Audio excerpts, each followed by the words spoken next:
Hello everybody and welcome. This is Dr. Dookie on his Marvel Strike Force account, streaming through Stage 10 with the help of BlueStacks. I'm playing this on my PC. So there's my Phoenix team that we'll get to in a little bit. Here's some advice. Right now, as the game is and as they're expanding their menus and stuff, things are getting better as far as searching characters go. Thank you, Fox Next.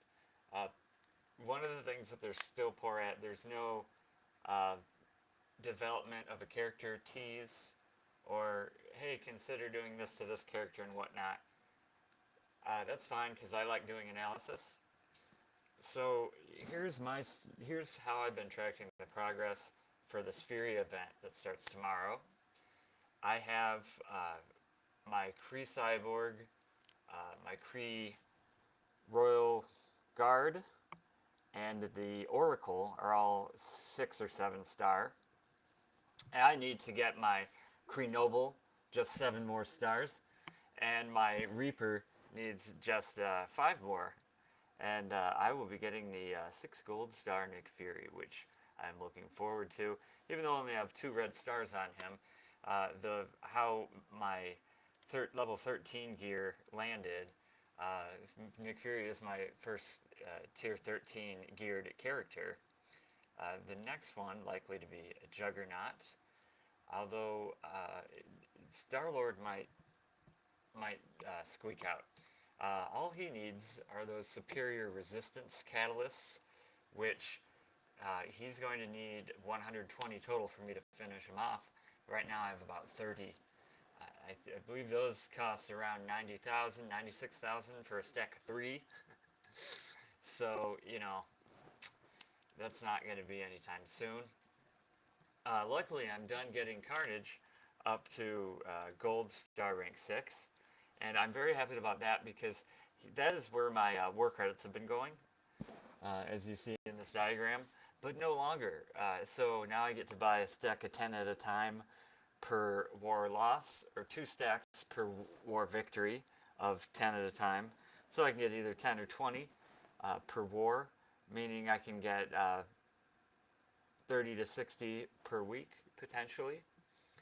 And so basically that averages out to 1 item slot upgrade per week for my Star-Lord character. Once I have Juggernaut tiered up to Gear Tier 12, which he is just one item away, I will take a closer look at what he needs. Will it be better? Will it be worse? I know I could look this information up, but I'm waiting, and the suspense is killing me.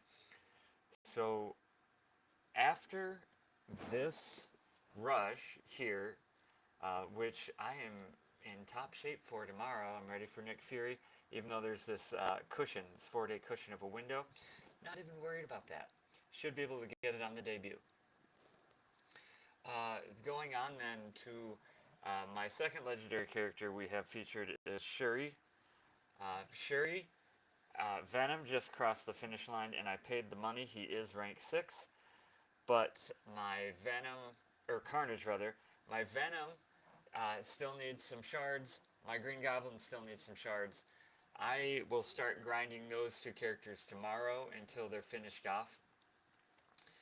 With the recent additions to the raid store with Killmonger, I've been grinding him away, got him up to 4 star pretty quick, and he is almost 5 gold stars. So I will keep grinding up to 6 star for sure, and we'll see from there. As we have M'Baku close on his heels using the arena credits, I get either 1 or 2 of him a day depending on how aggressive I finish. These days I've been finishing right outside the 50, so usually around 54, 56, something like that. If I jump inside, it's usually to hang around 48 or 49, and sometimes I get lucky, other times I get someone pushes me out right before the payout. But that's how it is for everybody. My Miles Morales, recently being added to Blitz, I'm finishing him off. He's one of the first characters I decided to, when I decided that, yeah, alright, I'm going to pay for some debut characters every now and then. Miles Morales, I believe, was my first. So because of that, he has a hefty amount of star rank as it is, and actually just about 29, exactly 29 shards, or 6 installments of 500 Blitz credits, for a total of 3,000 Blitz credits, and Miles Morales will also be added to the list of my maxed out characters. So it's good to keep track of this stuff. One of my biggest recommendations is to, instead of trying to keep a long running list, like if you're interested in, oh goodness, if you're interested in data for data's sake, yeah, you can keep track of every day and look at your targets. I've found to alleviate some stress, the most important thing to do is this calculation here. You want to divide the number of shards you need by the number of days remaining for the event minus 1 to give yourself a cushion. So right now, as it says, I need to average 2 excuse me, I need to average just over 2 shards a day to get my remaining 7 shards for the Kree Noble, just under 2 shards a day for my Kree Reaper. But I mean, this is easy math at this point, but when you're further away,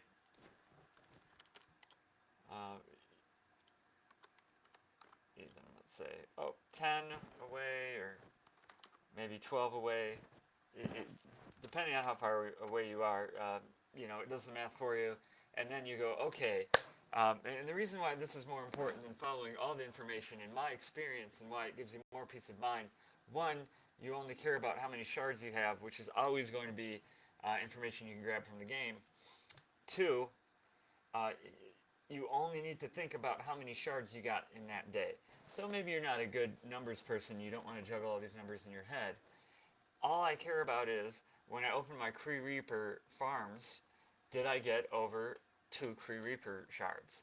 If yes, I'm in a good spot and I can forget about the day. If no, I'm going to consider paying some power cores so that I maintain that average.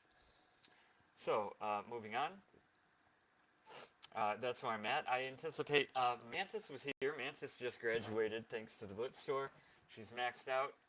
Um, I'm, I hope they add someone else to the Blitz store, because if they don't soon, I'm going to go back to stocking up on, what is it, War Energy, which isn't a bad thing.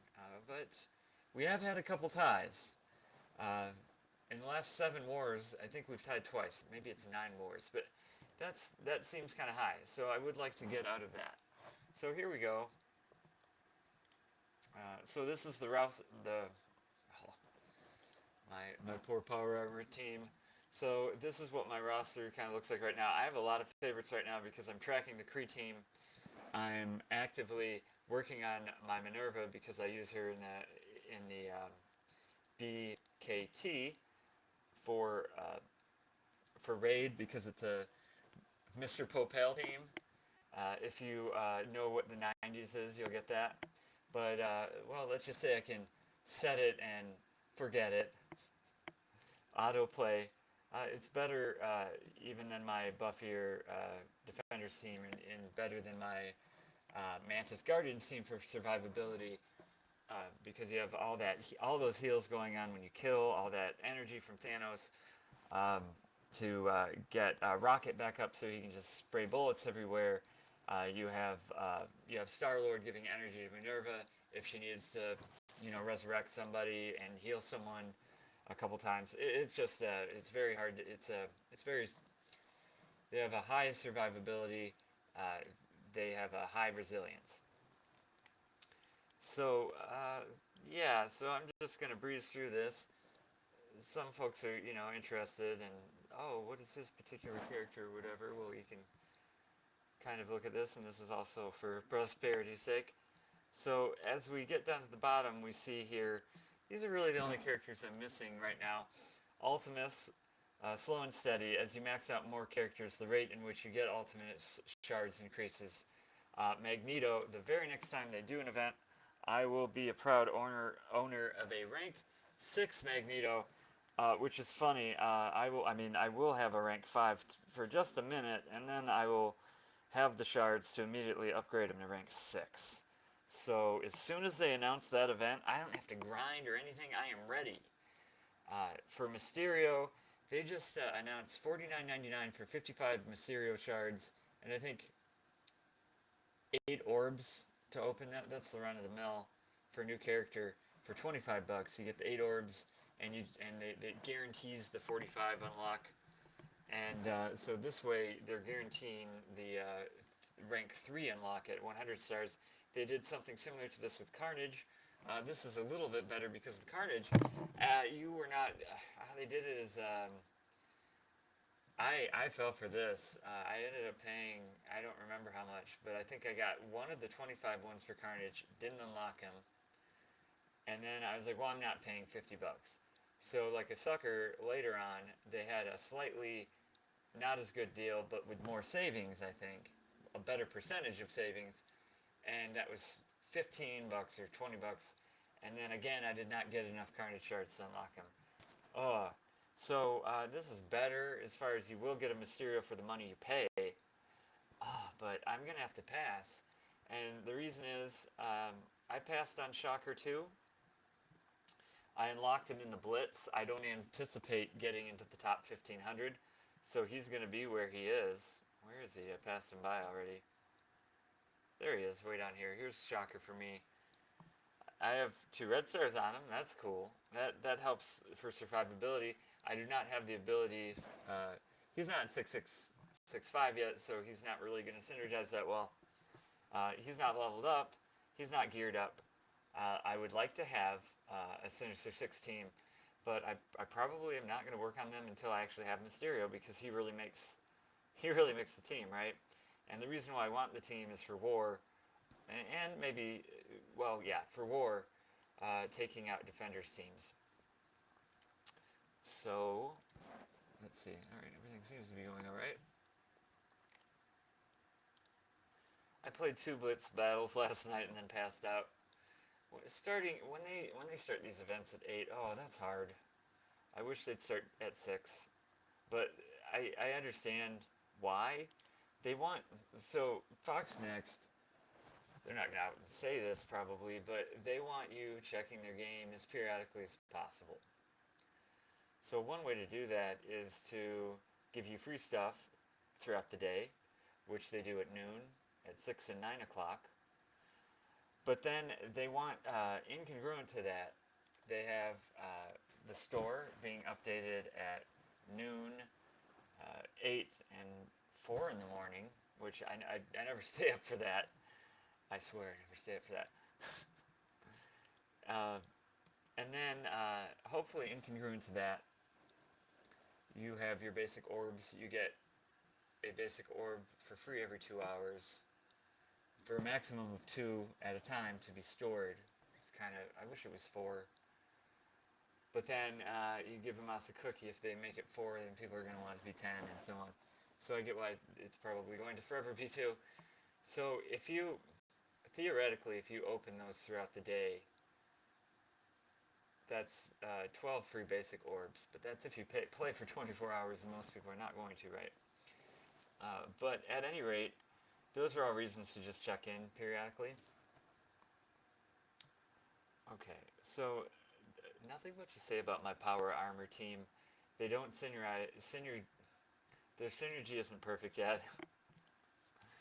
So they do not synergize as well as many others. I have Vision on here because Vision, I'm happy to announce I can farm him, but there have been so many other things that have been taken precedence over a high level Vision.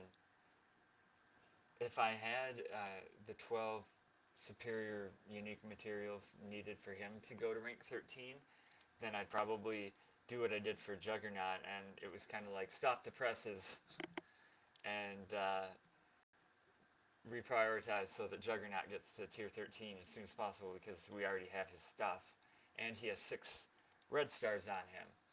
So what's funny about that is, even though I'm not going to have a team that really synergizes great with Juggernaut because I won't have any Brotherhood on my Fear the Darkness team. Uh, he is a powerful tank, and he works actually pretty well with Nick Fury. Um, just absorbing the damage and then dishing out some damage.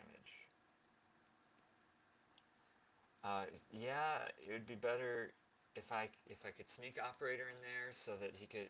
I don't think does she throw counters on allies, or is it just shield? That might be a moot point anyway.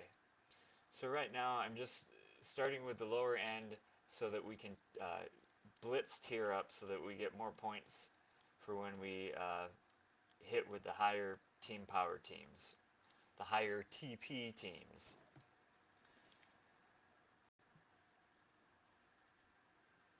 So there is a rumor that a new Asgardian is going to be added to the game soon. And they're trying to stay relevant in the mainstream.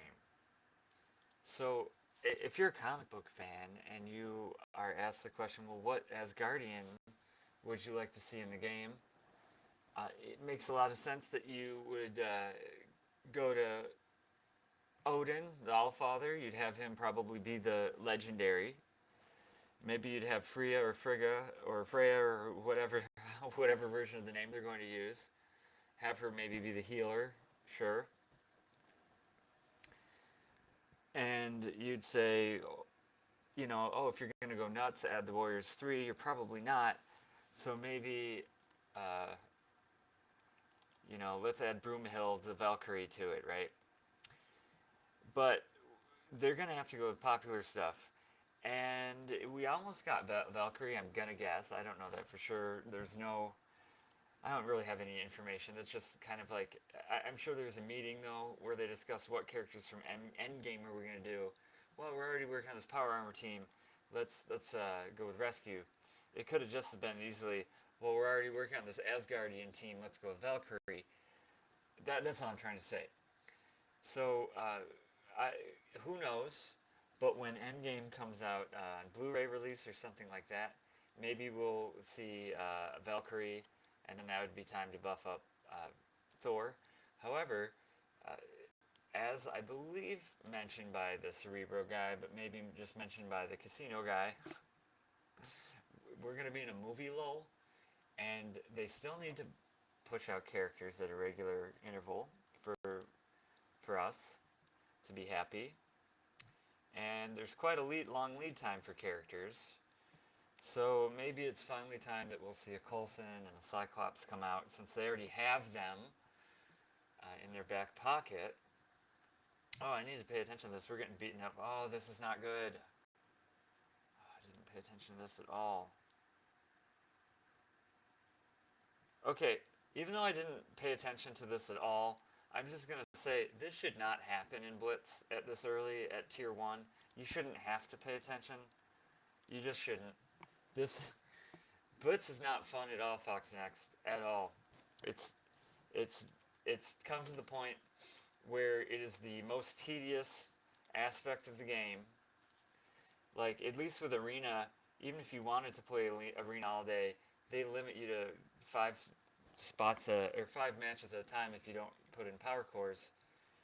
And I'm fine with that, because Arena, quite frankly, that got tedious. Because what happens is, you can only go so high if you don't have the whaliest Ultron team, which I'm missing Ultron. So because of that, you get sick of just losing on purpose to get your 2 free, you gotta, do your 2 free wins, or 2 free plays, to get your daily bonuses. And those amount to just being 2 losses. Do they have enough to finish my whole Alright, this is stupid. So here's the new feature of the game, which is dumb. I don't lose my progress anymore by quitting out. And I should have quit out already. I should have quit out as soon as I lost the character and saw that, oh, they gave me some BS team. So look at this. This is what I mean. Tier 1, we're not even to Tier 3 yet. and they gave some team that, because I didn't pay attention, it was secretly there to throw us off and throw us off the tier so that we have to start at the bottom again. Why are they doing this? I don't know. It's not Fox Next, whoever runs your Blitz, you need to fix it right now because you look like clowns. You're trying to make it harder for the lower people that are already not anywhere near hitting the rank. You're making it harder for them to complete the milestones. How is that the goal? That if you Fox Next, if you think right now that Blitz pays out too much, then pay out fewer. Then just change it. Because right now, to say that, oh, the problem is we have too many lower tier people trying to get into Blitz, and that's why too many people are upset that there are only 1,500 spots. Let's whittle it down so that only 1,500 people can win. That's stupid. That's not the way to do it. That's not the way to grow your game. You're at some point when you're starting your game, yes, the goal is to just get over the Blitz mountain. And because you don't tell people how to play Blitz, it can seem. I went from 1 week, just in 1 week, from la-di-da, not paying attention to this game, not really caring what characters, I didn't have the Pokemon gotta catch them all mentality yet. And I would routinely get up to like, all right, I'm gonna get 7 milestone. Well, I'd make it up to 8. A week later, not huge, not many things happening to my roster. A week goes by, and suddenly I'm consistently finishing all the milestones, and it's just because the teams I was using weren't optimized. I wasn't taking advantage of the difficulty gradient, so I wasn't using your throwaway teams. You can use your aim or your Hydra team for the first 1 or 2 attacks, no problem. Even still, in its corrupted version, with all of these phony commander teams running around, which is another thing which your Blitz is already messed up. It looks very questionable to pollute it with a bunch of phony bot teams, Fox Next, which it's funny that I don't hear any of this. Like, there are a lot of people upset about Blitz. That never gets called out, and that's always interesting to me. Because as it is, if you're thinking, well, I can't finish up a high enough spot, there are only so many spots. Are there spots being held by bots? That rhymes. I don't have an answer because Foxnex, for some reason, you've chosen to obfuscate my position in the blitz. I have no idea where I am while I'm blitzing until it's over, and it tells me yet again that I finished in the top 1 to 10% and well outside of the top 15, I assume, but never really know where I am. Maybe it shows my position. I don't remember because I stopped looking a while ago because it doesn't show your position while you're playing when it actually counts. So there we go. That was an easy win. That was my brawler team, which I don't have time to work on because I'm always scrambling to get another star in a legendary or unlock a new legendary. So this team needs rebalancing. I recently had to take Juggernaut out because he's 61,000 power, and it was throwing this team off in Blitz. So, alright, I'm just going to start calling out Foxnex shenanigans. They have an algorithm that isn't trying to match you to fair matches. It has an algorithm, this is my guess, I don't know. The algorithm says what team is likely to beat a given team. So there's something called conditional probability, and in conditional probability, when you change a condition in which your output will depend on, that's going to change the possible outcomes that you have, and that will affect the probability, okay? So a real good example would be there are 100 chairs, okay? 50 of them are numbered odd, and 50 of them are numbered even. Okay, let's just say 1 through 100, right? Okay, so what's the probability of giving an even chair? 50%, you'd say. Now, what if only half of the even chairs are colored red, and the other half are colored blue? Okay. Now, let's say the odd chairs are also colored blue. If I said, what's the chance of getting a blue chair, you would say 75%. But if I said, given that the chair number is even, what is the probability that you will get a blue chair? It's no longer 75%, it's actually 50% now, because your set is now narrowed. You're only talking about already looking at just even chairs. And the first thing I said about the even chairs, well, the second thing besides there being 50 of them, the very next thing I said about the chairs is that, well, half of them are red, half of them are blue. Is that right? I lost my train of thought for a second. But well, all right, let's double back. So the point is that if I just said the question of color is 75%. If I know I have an even number chair, it goes to 50%. So if they're asking the question, given that Dr. Dookie has selected this mercenary Kree hybrid team, Hydra hybrid team, what is the probability that this team will be a fair match? Will give me a pool of maybe this large, fair meaning you're not more or less likely to win, it's a 50-50, versus the question, what is the probability, given this team, what's the probability that one of these three teams will beat this team? And that's a completely different question, and it gives you less teams, and that is what I see. So when you get up into the upper echelon, you will see sometimes 3 defender teams. Those are what you have to choose from. Why? Well, you're playing as a defender, and defenders can beat other defender teams if they're punching down.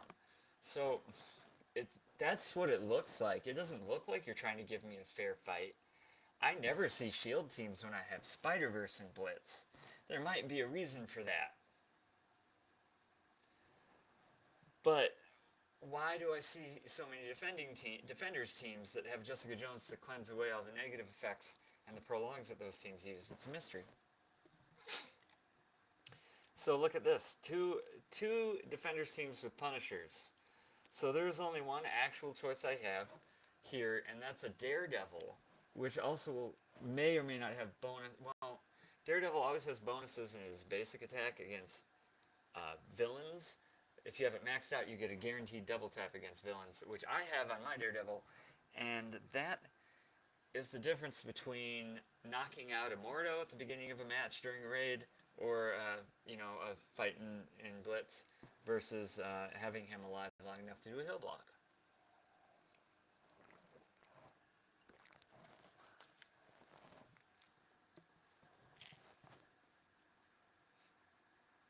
So sorry for that tangent of the probability analogy that I had a misstep there, but I'm not going to revisit it because I think if you decipher anything I may have misspoken carefully, you'll see what I'm saying, and you'll see that conditional probability is a real thing, and conditional probability does affect outcomes.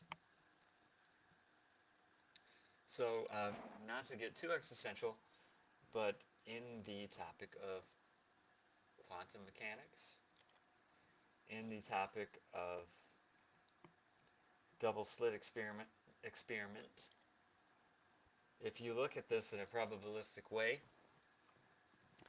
it's of no surprise, as far as probability goes, that if we know a photon's location at one interval, then it's going to change the expectation of where the photon is going to be in the next time that we look for it. So in other words, if it looks like it's traveling in a straight path, it probably will continue traveling in that straight path. That's kind of a simple way of putting it. It's more, so people that have actually studied this stuff are going to say, well, it's more complicated than that. Yes, I understand that. there appears to be a field that is instantaneously erected whenever there is a moving charged particle present in a medium, and or in a vacuum. And okay, let's do this. And it appears that a photon cannot be described separately from the fabric of space in the following way. The wave of the photon appears to be part of the field. The energy packet of the photon appears to only exist at discrete locations. So, one analogy, which you can't, unfortunately, this analogy is just like saying, oh, everything is being played in reverse, like time is just moving backwards, so everything's already happened. That's one way of looking at it. Feynman would say photons travel in every direction, and then go back in time to then go down the one path of least resistance. This is mathematically equivalent, I believe. Oh, finally, here's my Phoenix team. So the analogy of these goes something like this. The photon is a wave. You're on a beach, you're looking at the waves come in. The photon and the structure of the photon through the fabric of space and through the field that's erected is that wave. But that wave, we need to think of that wave as just not having the potential to really do anything except carry surfers. And the surfer is the photon's energy packet, and the surfer is the thing that we detect. So when we set up devices to detect photons, we don't see the wave directly. That's part of the quantum field. We see the energy packets that are pushed along the wave, and a beautiful macro experiment that illustrates what may be going on in the quantum level are these sonic and is it hypersonic and sonic water droplet experiments, where you can get a water droplet to travel along a wave of water in this, giving a vehicle to this idea, an analogy to this idea that may be happening on the quantum level. But I am not an expert there. It's just from gleamings that I've had from various abstracts that I've read. So let's see. This team is fun to play for this reason. Their algorithm does not know what is good to beat this team. So they put a defenders in there, and then you have this nutty team of a bunch of AoE and a protector, and then you have this kind of garbage team here. So not enough people also have Phoenix, so she's not going to be in the Blitz. And I don't think I've seen any of the bot teams have Phoenix. And those bot teams, the weird thing about them, when they show up, it's not, they do it in a weird way. Like, it's not a bot team of defenders. That's not what I run into. I run into bot teams of, like, Gear Tier 12 or 13, just random Misfits characters that look like they came from an account that would have had the game from the jump. Like, it's like a 7 gold star or 6 gold star or whatever, Captain America Gear Tier 12 or 13, and stuff like that. It's never like super high level characters of the newer stuff that you might see because someone joined the game and was like started grinding like crazy. So anyway, poor on you, Foxnex. You need to knock off this. Instead of trying to control it, so it's like, well, there's really only 1,500 people that are that good to end up in there. That's a lie. We know it's a lie. We know that's not true. Uh, some folks estimate that maybe there are 4,500 or so people that can actually competitively have a chance to get in a Blitz. And they always think that, oh, well, of that pool, there's got to be at least 1,500 people better than me. So, it's what you have right now is a system of probably out of not the exact same 1,500 are doing it every time, but probably maybe only 2,000 to 3,000 people are benefiting from this. You have the data, I don't. I'm just guessing.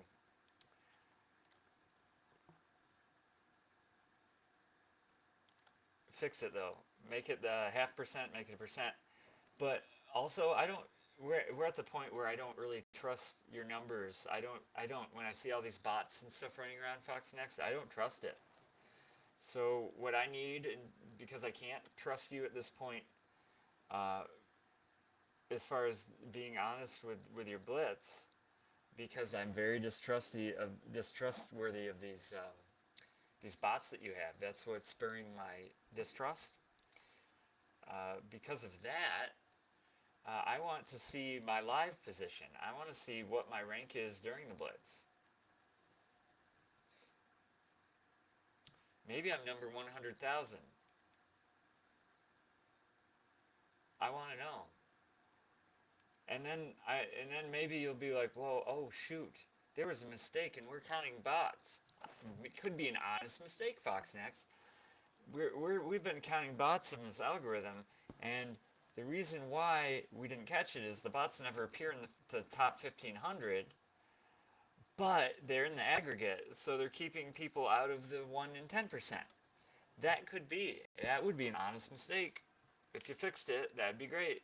Just like when you messed up Blitz and you were making those buffs go into the other parts of the game, honest mistake, and you fixed it.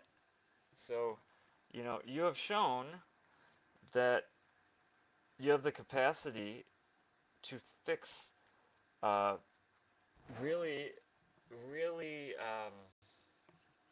how do I put this? You have shown the capacity to have humility, and that is very important to someone like me. Uh, it's very important to show that maybe you're not as greedy as you appear at times. And I'm free to say all this. I'm not sponsored by anybody. Maybe Foxnex will offer me some money to do some sponsored content, and suddenly it'll all be roses and cherries. But no, I don't come on here to talk smack about their game. I love playing the game. That's probably why I like to critique it, because I would like it to be better because I like playing it. So let's see. We have a Wakanda team. They're pretty good against most things. They're going to crush Defenders teams. They're going to crush this team. They're going to kill this oddball Avengers team. Yeah, I don't really... So, not enough people have Wakanda, so not enough people... And here's the other thing. People that would have the power to have Wakanda, they don't use it. There's this... I'm watching the phenomenon happen again. Fox Next, listen and heed my warning. Acheron's Call. Because everyone kept overhyping the over cheap unarmed combat skill that should have been next to worthless. You're fighting with your fists when other people are using 6-foot long swords enchanted with magical properties and fire and lightning or whatever. So it should be weak. No, they made it the strongest skill in the game because the people that were account farming and stuff like that, that was their part of their formula to level up quickly playable characters that they could sell. And from the point of view of Acheron's Call, well, gee, we don't want to upset someone that's paying, for 10 accounts a month on a game that costs, I think, $15 a month to play. We don't want to upset that guy. So what it appears to be is the whales just don't like the idea of a Wakandan team. And I don't know why, really. I don't quite understand why that is. I don't know if there's some subtle thing that I'm not picking up on that I just don't understand as to why the Wakandans are being disparaged. And I mean like, oh, Killmonger, why are we putting him in the game? He's awesome. He has a very interesting comic book background story. Michael B. Jordan did great in the movie. Okoye was in the game forever, but the fan base never asked for her to be put in the game. She was eventually just thrown in. No one seemed to be excited about Shuri. Even though in comic book lore, she's one of the most brilliant people on Earth, probably more brilliant than her brilliant brother uh, T'Challa. Even though, and he's considered one of the most brilliant. Like he's so T'Challa has been part of the Illuminati, which is not to be confused with that eyeball on the dollar and all you people that think that there are reptiles in the government. No offense, and sorry to say you people, but the Illuminati in the comic books consisted of the smartest people on Earth, and I believe it was Iron Man, Doctor Strange, uh, Black Panther, and a few others, and Reed Richards probably, and maybe even maybe or maybe not the Hulk, Doctor Banner, because that might have been actually no, that's when they sent him into outer space and World War Hulk happened, so definitely not him. But whoever was on that list, these are the exceptionally brilliant people on Earth. Sure, he wasn't part of them, but at some point, Shuri did take over as the Black Panther mantle, and it has been pretty much, someone will correct me if I'm wrong, but pretty much shown that she's even more intelligent than her super smart brother. So she's cool for that reason, and the reason that she's been Black Panther. It would have been cool if they gave her some kind of Black Panther suit, but that would have been very confusing for the Endgame movie, and it would have been really uncomfortable if that ends up being a plot point for the Black Panther sequel in the MCU, because it'd be like, well, gosh, that's quite a leak you guys are sitting on for all those years. So, yeah, I think the Panther and his entourage, they're one of the most fun teams in the whole game to play. Do I think that they need a buff to be playable? No. Do I think they could use a buff to be considered the best all-time raid team ever? Yeah. It has to do with the clear mechanic. So when they get negative effects, if they get stacked up too high, like let's just say Mordo launches uh, 2 heal blocks. Well, depending on who's injured the most, you might get it. So if everyone's injured at a similar rate, or everyone has full health, well, almost full health, everyone's gonna get 1 heal block stripped away, and no one's gonna get healed. Let's say like 2 characters uh, have had enough armor to absorb that damage to the point that they're not gonna get checked off on the heal. It might be that 2 of those characters get a heal block stripped, 2 of those characters get another heal block stripped, and then one of those characters gets healed. It's it's um, it's a crummy mechanic for stripping buffs, and I think to address that is the mechanic needs to be changed such that every time you level it up, it's stripping a buff off from either everybody or 2 from everybody, or it needs to be such that heal blocks are cleared in addition or separate from and first. So maybe it clears 2 heal blocks uh, before applying a heal and then giving the heal. That would probably solve it without breaking the game. I don't know though. There are things that they look at that even if I had the whole aggregate and I looked at all the possible different combinations of every single team and what people are going to do and why you wouldn't want to add things to the game, um, that wouldn't be good enough for the following reason. I don't know what characters they're going to add in the future. And I'm playing this very poorly.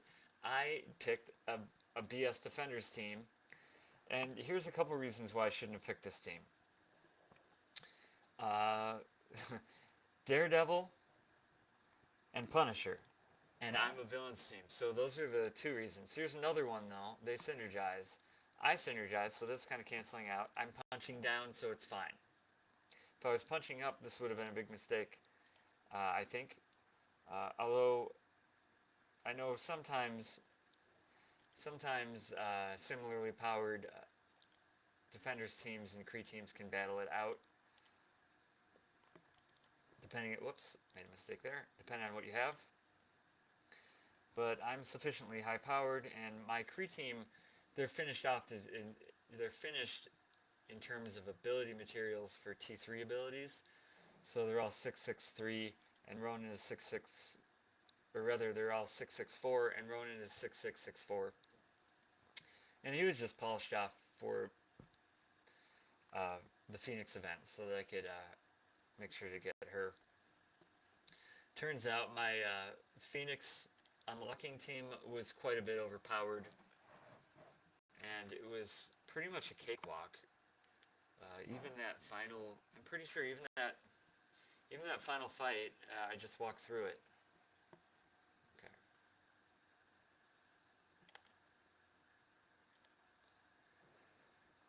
So looking at my Blitz teams right now, if I could just put a freeze on legendary characters and new character introductions, what would I do? My Power Hour team, Power Hour, my Power Armor team. I would just keep gearing them up and leveling them up and abilitying them up until they're all 6/6/6/4s. I might even put some orange mats into one or two, and I would get them all to gear tier 10 or 11, get them up to team power 250 or something like that. I would do something similar with the brawler team. I'd not really touch this team that much. I keep putting resources into the Phoenix X-Men team, get it up to a good 200. It punches up so high. Uh, that's what I'm really using it for. I don't have a bunch of red stars on any of these characters, so I can't really use it for arena dominance, unfortunately. I would finish my T3 materials for my Wakandas. I have orange mats on M'Baku, 2 on Sherry, and 1 on Okoye. But yet I do not have all the purple mats filled out on these guys. So I would like to do that. So that would probably uh, break them through the 150 ceiling or benchmark or whatever. Yeah, I'd push my Kree team up to 200, 250, cheese with them. This team is great for punching out Spider-Verse, but I don't see that a lot. So I might not play with this too much. Uh, Same with this team. I want Minerva needs to continue going up. Thanos is pretty much where I want him to be, unless I can rank him up and or another red star falls on his lap. The Merc LT could use at least 1 star more for survivability and some gear for the same reason. I would love to have a 250 level Spider-Verse team here, just based on the fact that I've been having trouble recently with some variants of the Shield team. When you have a high level security and a high level Fury in there, it kind of seems to really mellow out the Spider-Verse's ability to take Shield out, even though that's what they're really made for. Then again, it looks like Mysterio's Sinister Six team will be even better, and I'm not going to have Mysterio for a while, so maybe I wouldn't, maybe I would leave that alone. Well, depending on if I had Mysterio or not when this imaginary cutoff happens. Shield, my Shield team should be 250 power. It's it's your Swiss Army knife, really. I mean, the global stats, the only thing that's kind of bringing it down. That only really helps you in some of the alphabet raids, as far as I can recall. But it works in the raids. A variant works in Blitz. For a while, it was fairly successful in Arena, and I still have I use my one and only Gear Tier 13 character Nick Fury in my Arena team, which is an amalgamation of just high-level stuff I have that's fairly successful. My 6 Red Star Juggernaut and my 7 Red Star Star-Lord, for example, those are both on that team. So they give us this Defenders team. Don't want to deal with that. They give us a Shield team that we don't want to deal with. And finally, here's the legitimate team. Except look at this, Punisher. I have 3 villains on my team. He could wipe us out. So let's go with Shield and just, let's just play their game. I might end up quitting this, but I'm not really trying to show a point here so much as to just have a little fun. I don't remember. It might be that might be that these Mystic controllers are good for shield. I'm playing it out in my head. Maybe we'll stun Fury, but what we really need to do is either stun security or take him out. The operative really mucks things up too.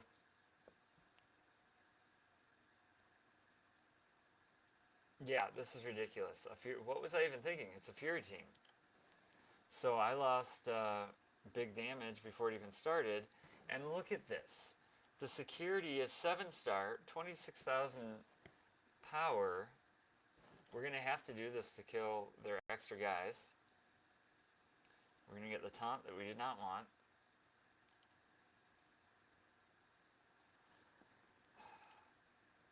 Well, we can heal block. But missing Quake, this is silly. If they're going to go on and do their forever turns, and okay. So let's see, what can we do?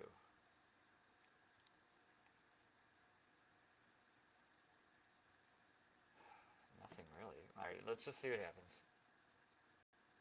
Alright, we got really lucky there.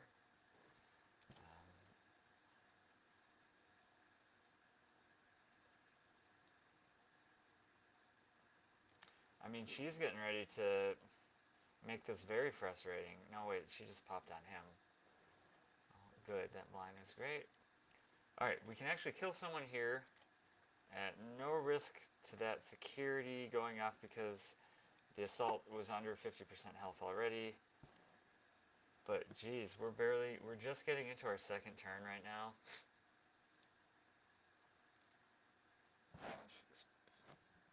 Experiencing some lag, my apologies. So what do we want to do here? Not really sure. I hope this doesn't hurt him too much. Oh, it did.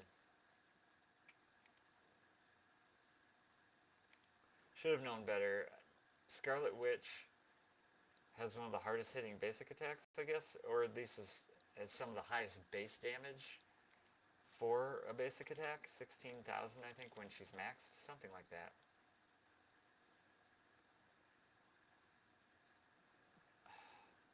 So that was unfortunate.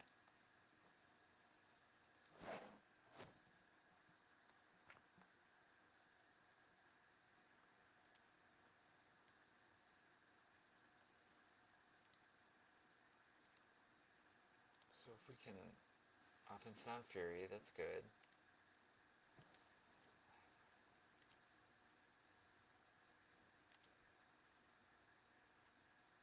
Oh, we got a defense down on security.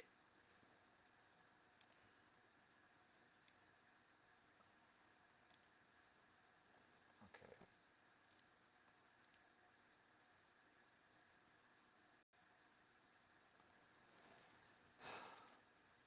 We have to do this. We have to do this.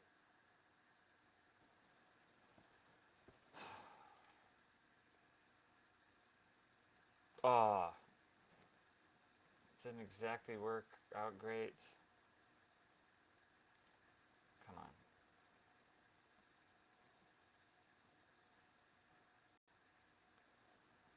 It's like a horrendously long battle, and if I lose this after all this fighting, oh man, that's gonna suck. Okay.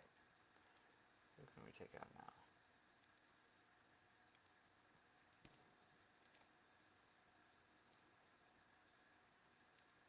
Fury does not have a lot of health or armor. Oh no. These minions are gonna be the death of me though, it looks like.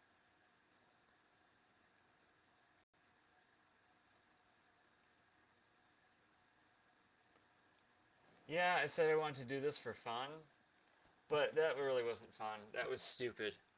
So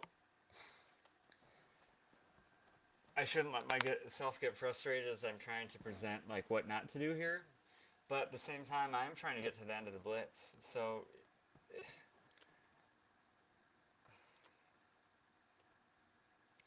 let's see, if I quit out in time, I might have lost some bars, and if, I wasn't paying attention to where I was before going to that, so whatever. If I see nothing there and I'm on whatever, then I'll I might have dropped. If the points are still there, maybe I didn't. No, so maybe I did, maybe I didn't. Just on tier 3 though. So they give crap.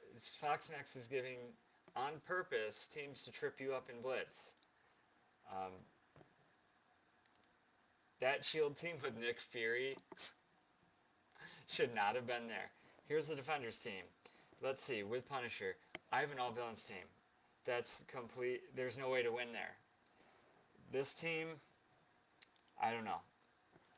But, I mean, alright, I have Minerva on this team, so you're thinking, well, you should win with Minerva, except for, here's the thing, when Punisher starts off, and depending on where his abilities are, which you have no idea, he sprays his ultimate out, and you lose 2 or more villains, it doesn't matter that Minerva is going to resurrect one of them. This is about utility of turns, and if you start off, you have 5 turns of their turns, your economy is similar, you start doing speeds ups and slow downs so that you have more turns than them. That's quite often what it is. Doesn't matter if you're, oh, my character has more health, more armor, does more damage. Not really what wins games here. So, yeah, it just depends on how the match started and the quote RNG for who's going to start first. I don't know. At first I thought it was really cut and dry with how the speed bars are and whoever is the fastest goes, and then maybe there's a tie break situation with some random element. But, I don't know, it sometimes it seems like the computer goes first in situations where they really shouldn't have. I don't know. I haven't. I need to record those for posterity, and then refer back to them when I have them as fact instead of speculating. So we'll go from there.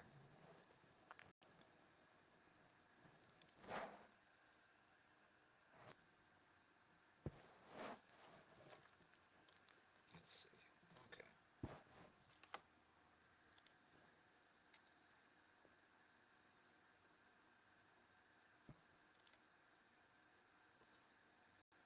So this of course is not my BKT, but it does have Thanos and Minerva in it.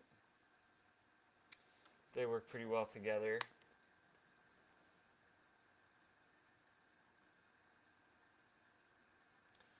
And I can autoplay, but I can autoplay this team. And sometimes, I don't know, some of my players, as they drift away from power levels, you have to redo your teams. In Blitz, it's very important that your characters are on similar power levels. Otherwise, what happens, I think, more times than not, is you have a lower team that maybe doesn't have all its abilities all worked out. You add one character that's super high power, then you're more likely to find teams that are going to have all their abilities filled out, and they're going to synergize better, which is what's going to win the fight. So let's look at this garbage. So again, thinking about conditional probability and the teams that they're choosing to match me with in Tier 3. Minerva on a team with Captain Marvel is bad news. Mantis, Thanos, not the worst. This is not the worst team because it's missing Star-Lord. But, oh, look at this. Here's another Guardians team, also missing Star-Lord. But so those weren't the worst. But the first one, it's like, come on. So what their hopes are, and this is what it boils down to. If the default position is here, this is the team that is harder than you, and let's suppose that a casual player doesn't readily identify harder teams versus easier teams. There we go again, Captain Marvel and Minerva. Alright, these are the same 3. Sometimes when you change a team in Blitz, the teams that they offer you change. Sometimes not. A curious thing. He can clear. He can clear. So none of these, so she can clear.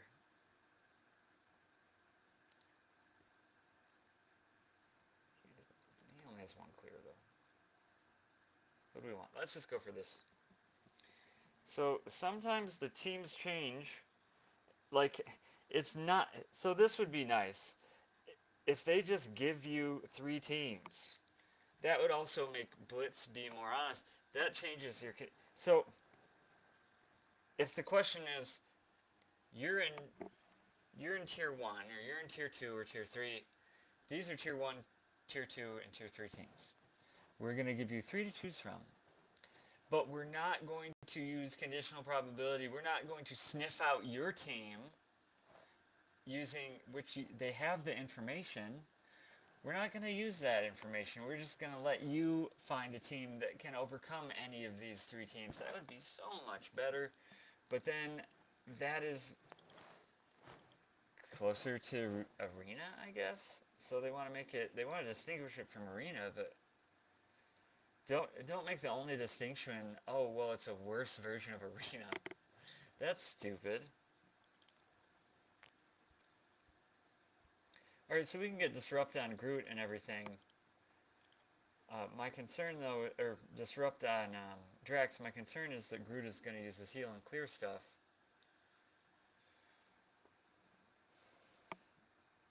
So, we're just going to clear the negatives with Carnage. Ha! So Drax took a bunch of damage instead of getting cleared. That counter got eaten by the stun. As long as we can kill him first. Oh, but Mantis, why'd you have to be so mean?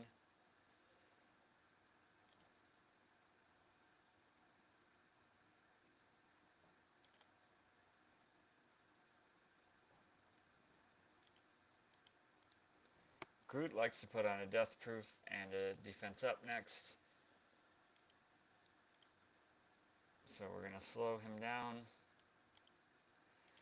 We don't want to kill Groot, but we would like to pass on his negative stuff.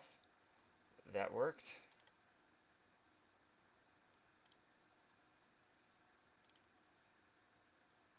Groot did not come back. We're done.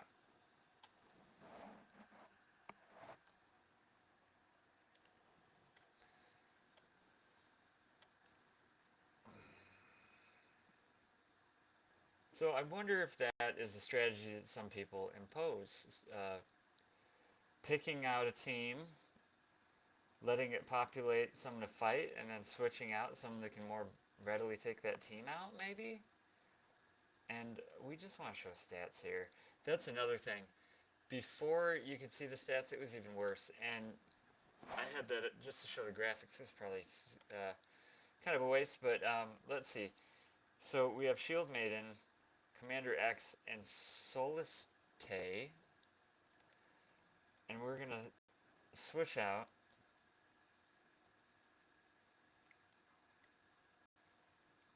We're going to take a shield team, so they're pretty resilient anyway, so it probably doesn't matter. We have the same teams. So I wonder if that's a loophole that people use. I don't know.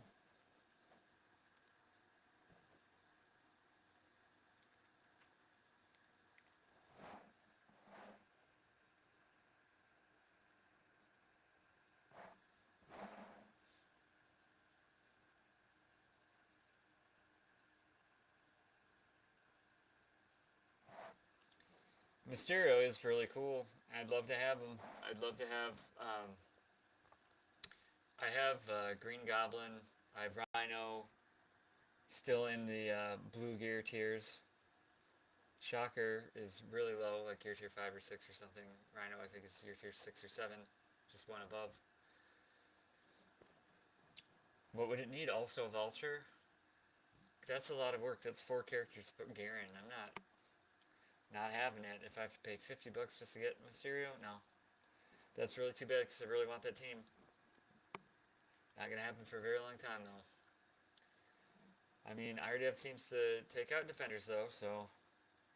Like Shield, I have a good Shield team that takes out defenders. Anyway, speaking of taking out, I bet I can autoplay this.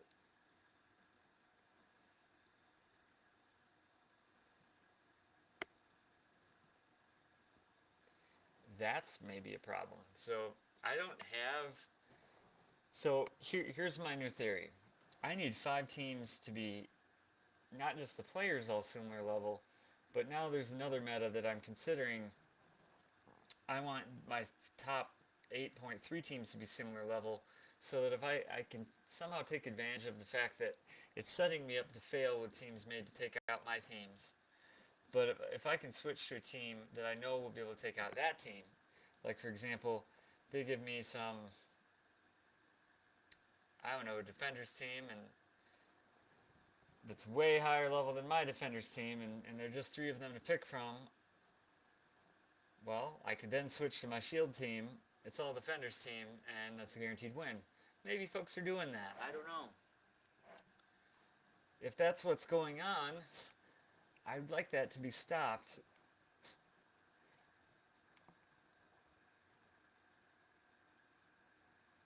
But if I'm, but here's the thing: if it is going on and I can figure out how to take advantage of it, I will.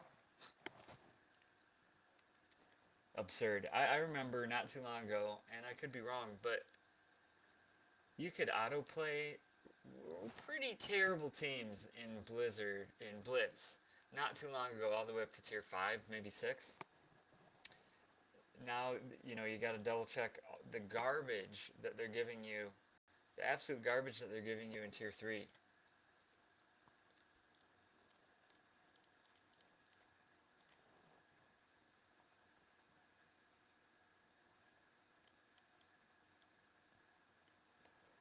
So really, I just have two teams that really have any business being in 8.3. So here we are in 2.6. Look at this. Look at this garbage. So I put on... I didn't do the trick.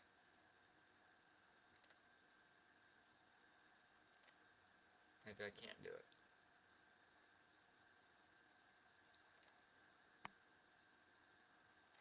Let's ready these guys. Okay, now they're stuck on what the defenders were given, which means they can actually win. Oh, but look at this. The defenders, that's a team they could take. But look at this. This is a version of BKT, a Guardian Star-Lord team. It's not the Mantis version, but geez. 4 red stars on 2 characters. Alright, let's see if it lets me go back again.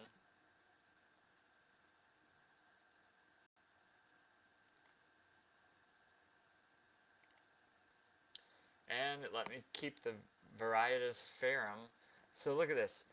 4 villains. So this is what's going to happen. Gear Tier 13 Venom, it's not going to matter.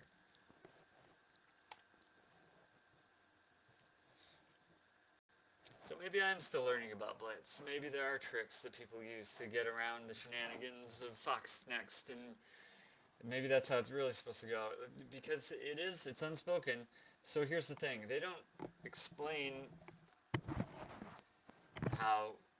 They don't really explain how important it is to not spend your Blitz credits, for example. How important it is to have as many Blitz teams, functional Blitz teams as you can, so that you can rotate your teams and cycle them out. That's all, stuff that you totally have to figure out by yourself. And if you don't like theory crafting, you're gonna have pitfalls. If you like just playing for fun, mindlessly, this game is not quite that player friendly, unfortunately. So I think the thing to do, Mordo's healthy enough. I don't think I can double tap him with Daredevil. So we're going to go with option B, which is he's going to suicide on all of the counters with his opening ultimate attack. I cannot heal anybody right now. We're going to strip all of their debuffs and shoot Venom. Now I'm going to shower everyone with bullets, and look at all that damage because they're villains. Venom suicided himself on the counters.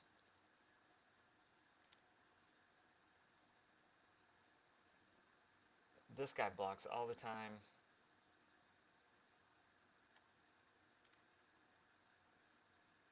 Didn't really matter. Bonus damage. Punisher assists bonus damage to villains. Double tap guaranteed because it's a villain.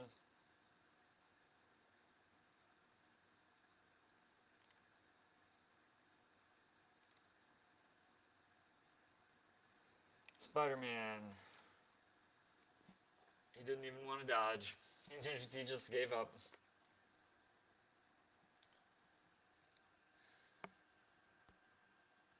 So tier 3, what kind of team should be in tier 3, you would think?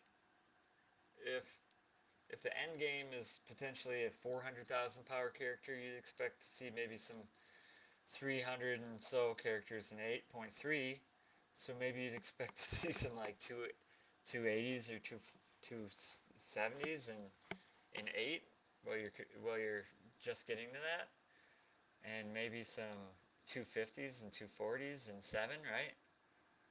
And maybe some 200s and 220s in 6, and maybe some 180s and 200s in 5. No, we're already past that. So let's see.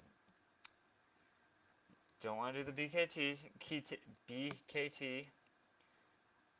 We can't do this team. I mean, sometimes you can, because she'll clear, but the problem is it's the pyro can really hurt.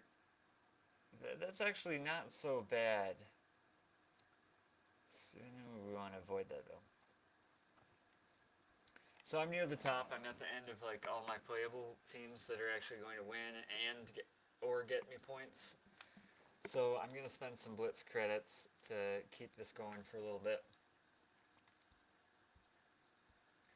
I still have a Guardian team, and I was thinking about trying to make a new team with Juggernaut and Gamora. They're both kind of higher power characters that are kind of being wasted, at least for Blitz, as far as Blitz is concerned. They're getting, well, not Gamora. Some of the time she gets her use from the war. I get use in the war from her, and but Juggernaut for sure gets use in the raids. On one of the alphabet raids, I use him quite a bit when it's global or whatever the option is. I put him in there with shield for some survivability, just because I have so many red stars on him. Okay, so let's just do a bunch of damage. Let's make a ruckus. Alright, Gamora already down. Jessica Jones does not dodge, hardly has armor, has a bit of health, but in my experience in the long run, she's one of the best defenders to go for. You take her out, they start doing basic attacks. You don't want Luke Cage doing any basic attacks. You do not really want Iron Fist doing basic attacks. You probably don't even want Jessica Jones doing basic attacks. So Daredevil and Punisher, those are okay. Those guys do so much damage. It's probably alright if you get to their turn and you don't have energy to do something else, but for those other 3 characters, they can really mess them up. Here's Biff from Back to the Future, I guess. So we're in tier 4. Here's another BTK team. It's just ridiculous.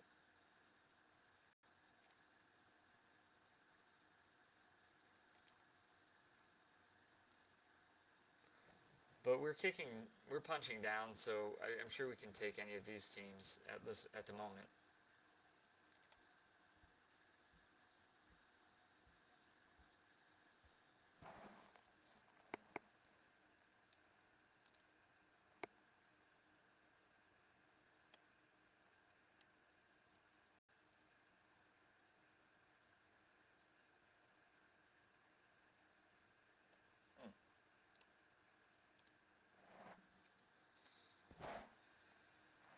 Load times. So one of the things that Valve did to revolutionize PC gaming and the philosophy of gaming in general was to reduce load time. So it used to be that you'd play a game like Doom on the PC, the level would start after loading a bit, and then you play in this level. no load times. You have a little sandbox to play in, but you beat all the things that you need. You complete all the tasks that you need to complete. You find an exit, and that level's over. You see a splash screen with your information and your top scores or whatever, your kills, the treasure you found, the points you've made, and then you have to wait for another load. So, and I think that game was very clever about it. The next level was loading as it's going over the splash screen stuff. So as soon as you I think as soon as you closed out that screen, you were in the game and ready. And not not big on memory anyway. A lot of those games, in order to keep people in the action, but back then the graphics were not very good. So anyway, that's so a lot of people could buy the game. Not everyone had a gaming PC. Not everyone does now, but there's gaming hardware now built into computers that was not common. Stuff that you had to add on back in the day. Anyway, the point is what Half-Life did. They put the load games quietly into the background of the game, and different parts of the game would phantomly would seamlessly overlap. And so once you got into this one part of the game, there's a transition would start, and the level is really ended. And if you go backwards, maybe there's something there suddenly blocking your path, so you can't really go backwards. Or if you do go backwards and you can, you might have to wait a little bit, and there's a mini load. So these mini loading points were a wonderful thing and allowed for smoother gameplay. They need to figure out something like that for this. The load times don't quite make sense. Is it that we've seen this team already? That's strange. Whatever. Let's just do it again.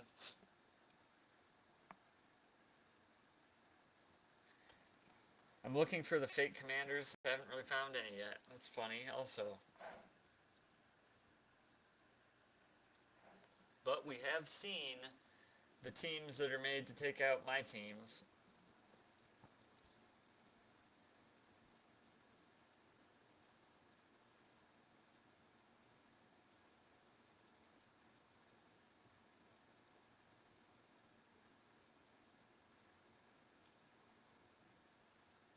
Alright. Let's do this slightly different. Let's see if we can take Mordo out. Nope. Not even close. Maybe if they were, if I had some double crit, I don't know. I don't think this is going to really change the outcome that much.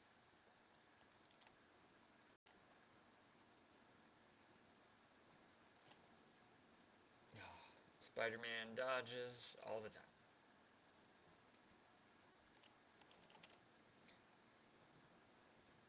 So this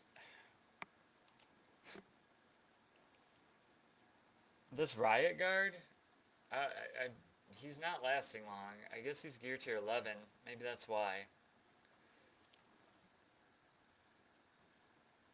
But he can taunt and apply armor every other turn. It is really annoying.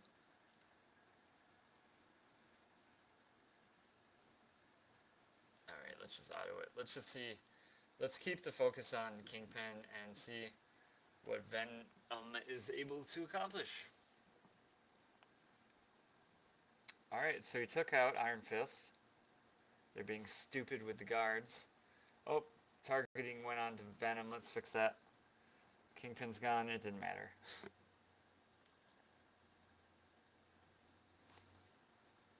If we're keeping points, that would have only been good for 2 out of 3 stars, and I would not be able to auto win this fight. Hey, there's a concept. Whenever you meet a team in Blitz, once you've beaten them, maybe you can auto win.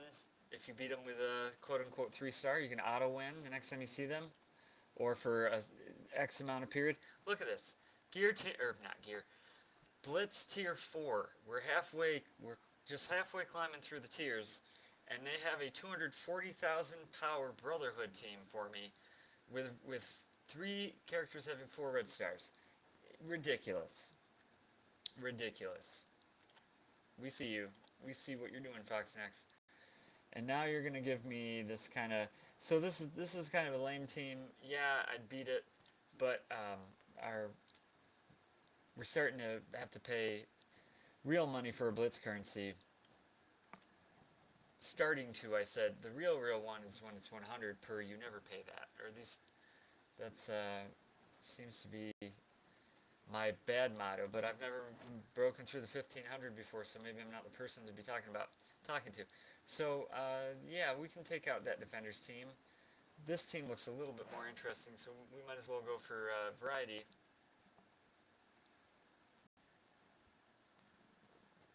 Almost assuredly going to, um, almost assuredly going to win here anyway, even on autoplay, I would imagine.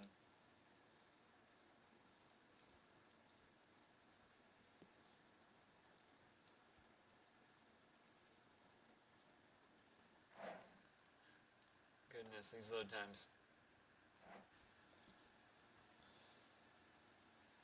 So there's a rumor that we might see Hulkbuster armor. That would be the clear choice for a tank for the power armor team. Then there might be Iron Spider. I hope that's Spider-Verse and not power armor, because then there'll be too many people for the power armor team.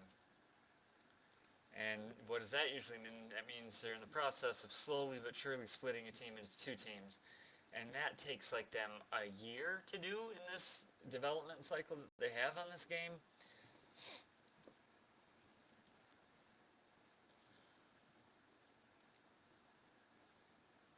So one example would be look at Shield.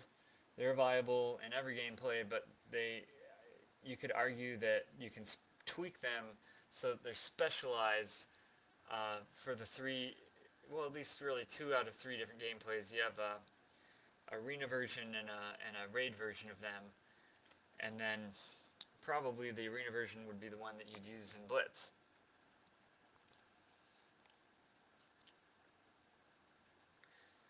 When Coulson enters the picture, if the leaks are accurate, it looks like you'd have a third shield team now that would specialize for the war. So you'd have 3 varieties of that team. After approximately 100,000 years of the game being around. So it just takes them forever. So now, that's not exactly the same thing as I was saying. Let me correct myself. Those different teams that you make out of Shield, all of them still require Nick Fury.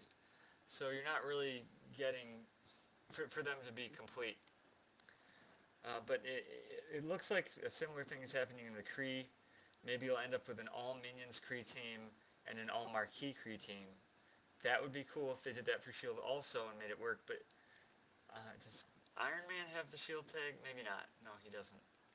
He just his Shield is required to get him. Quake has the Shield tag though. She's not a minion. Let me see. Non-minions with the Shield tag. Oh, I think um, Black Widow, Quake, and Nick Fury. And then they'd add Coulson to that. And I don't know, someone else.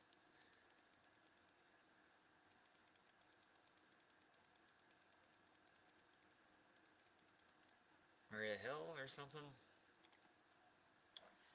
So that'd be nice. I see that in Spider-Verse. They're turning the one Spider-Verse team slowly but surely into 2 honest to goodness Spider-Verse teams, one being the Sinister Six and one being probably relegated to just heroes.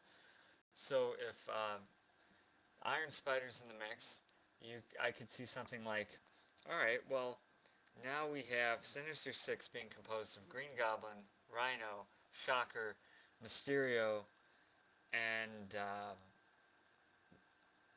Vulture. So that's going to take Green Goblin away from the symbiote team. So then maybe you add Iron Spider into the mix, so you get Iron Spider, Spider-Man, Miles Morales Spider-Man, Carnage, and Venom. But then, what they're probably going to keep doing is they're going to keep corrupting that, or at least in this case, I actually hope they do this. They'll add the black symbiote Spider-Man suit, and then that'll do this another ambiguous thing where it's like, well, are we going to have a symbiote team then? Because now we have this extra character. And eventually we'll probably have a team of 5 symbiotes, a team of 5 Spider-Men, or women, and a team of 6 Sinister Six to cycle out and choose. Something like that. Uh, Great. Let's see it. Bring it on then. Guardians. Guardians is a hard counter to defenders.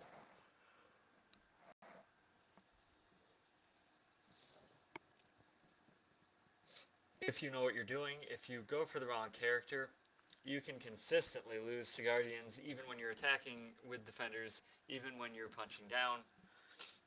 It is important that you know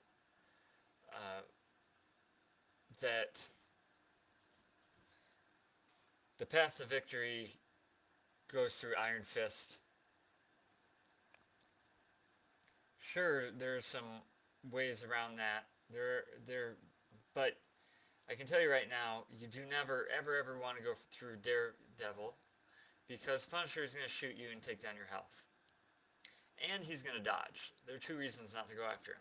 You may actually want to go through Jessica Jones, because she doesn't dodge, she has low armor, she's just meaty health, and this is a team that's made to dish out damage.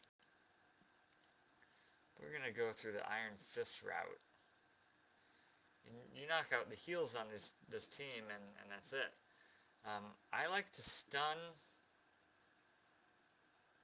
Luke Cage usually, but we did not kill Iron Fist, and I need to blind Punisher. So we're going to kill Iron Fist, we're going to lose the stun, oh well.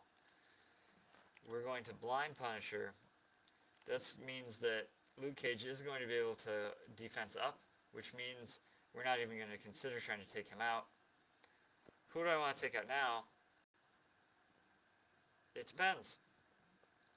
Usually you go for Punisher, but I want to show you everyone that it's perfectly reasonable to go for Jessica Jones here.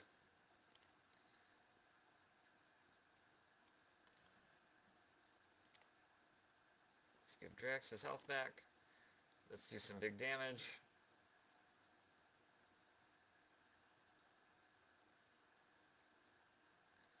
And let's see, what are we going to do? Jessica Jones is going to die here. Punisher is not. And he's going to fire back at Rocket. So probably would have been better to take out Punisher. But now we're not going to have this annoying dynamic. Sometimes if you take out Punisher, you go to this long game where Luke Cage just keeps getting powered up by Jessica Jones, who just constantly taunting him, and he has his damage reduction up, and it just adds a lot of time to kill him, or to knock him out rather, or however this game wants to put it. Now we have his defense up is no longer up, so he's just a big punching bag, taking all the damage and falling.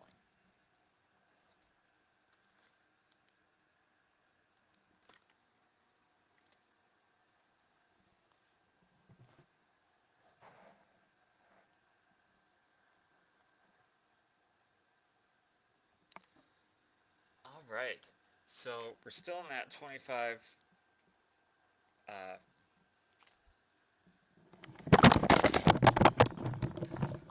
whoa, pardon me. We're still on that 25 Blitz credits cost, so we do another with this team. Still in tier 5 though.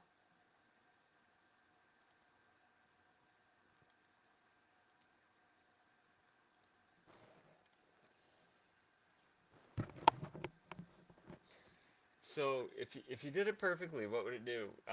You start out at tier 1, right? So you need to climb, well, to get to tier 2 you need to do 4 battles. So to get to tier 8 you need to do 7 times 4 battles, 28. And then to get to 3 you need to do 3 on top of that. So a total of 31 battles. Um, your 31st battle, you'll be on tier 8.3, and I assume that the game doesn't change. I don't. The way I understand it, it's just as soon as you are at 8.3, those are the top teams. I don't think you have to beat the first match and then suddenly you get worse stuff, but it still says 8.3. I could be wrong. Alright, let's throw a bunch of stuff Drax's way. He's going to be defense up, and that's annoying. Let's just stun him. Take him out.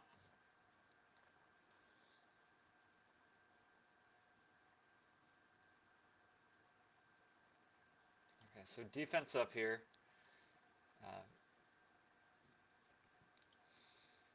Deadpool should be targeting Drax, which is what we want. At this point, we don't care if we lose Drax or not.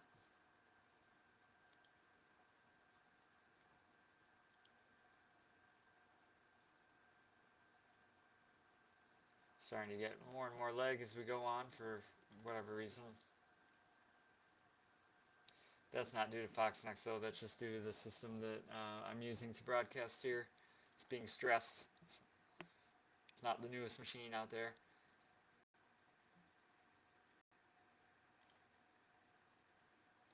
Oops. Alright, let's go through Daredevil. So I have the level 7 basic on Star-Lord. I wouldn't recommend spending the orange mats on that generally speaking. It's because I have 7 red stars. So if you had 5 or 6 red stars even, I said that kind of backwards, but if you had 6 or even 5 red stars, I would say go for the basic because it hits them for just so much damage. 300, is it 340% and then 250 for the rest? It's a huge hit, and it's a way to get Star-Lord to do some splash damage or AoE damage or whatever, kind of a chain. It's a chain, but it's a way for him to hit multiple targets in one. And I've successfully bam bam bam dropped 3 characters that had moderate health and whatnot. Otherwise though, like I said briefly, it wouldn't be worth it probably. All right, so here's another defense. So a 240,000. Yeah, shady is the right word. But these are all real teams, at least. Either that or they're getting clever and they're starting to use a name generator besides Commander Dash 32 whatever.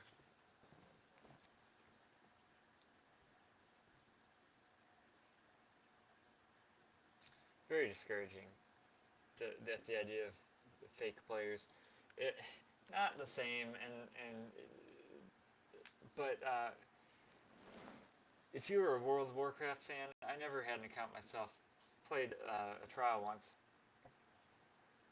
If you found out that the player next to you that had the sweetest purple level legendary gear or orange or whatever highest thing they have now, and you found out it was just a bot that no one was even playing, and it was just responding to you with a script when you're talking and whatever, and you see him in town and it looks like he's just hanging out in town, and you don't actually see him fight, and then at some point the character logs off or appears to log off or whatever, and then you found out that was a bot, and you're grinding to catch up to the loot that no player has, or maybe just a few elite players have, but you think it's more common than it is, that would make you pretty upset. So I hope they're not doing that.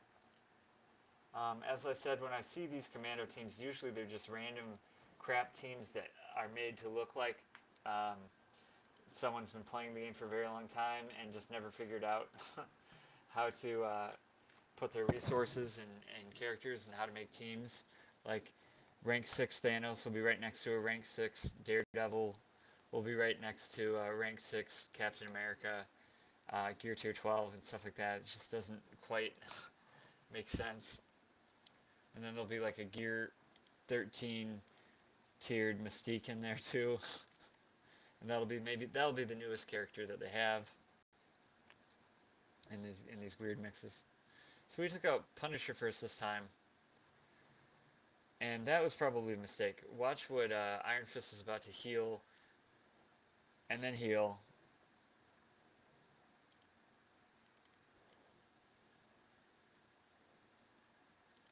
Yeah, that was definitely a mistake.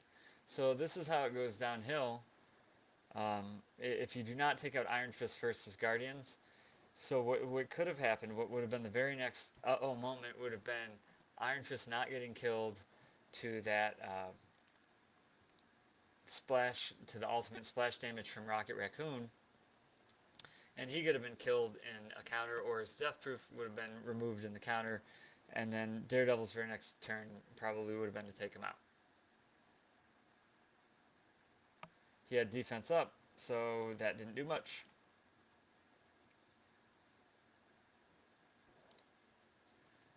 Let's give everyone some health and regeneration. Top that off with a little bit more health. And let's try to chain to get the damage to Jessica Jones. Splash damage to Jessica Jones.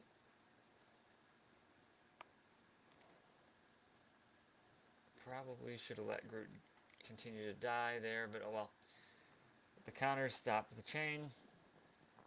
Rocket Raccoon is now dead.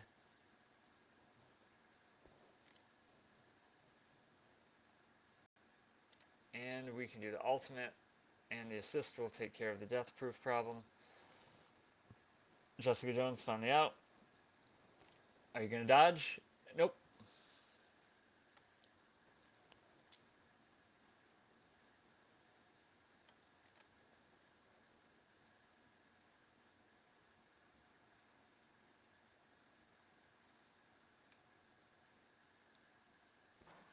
So we've been going for a little bit. We're still not even through all the milestones.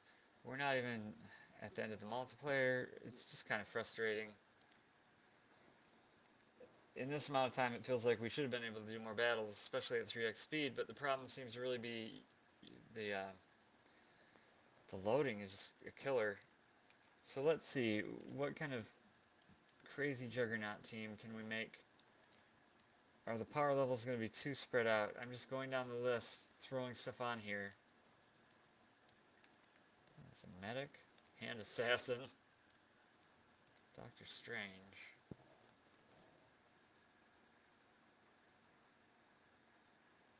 180,000 power, not that much power.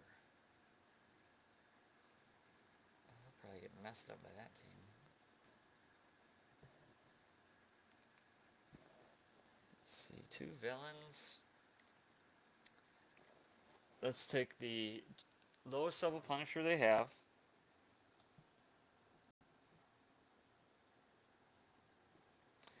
And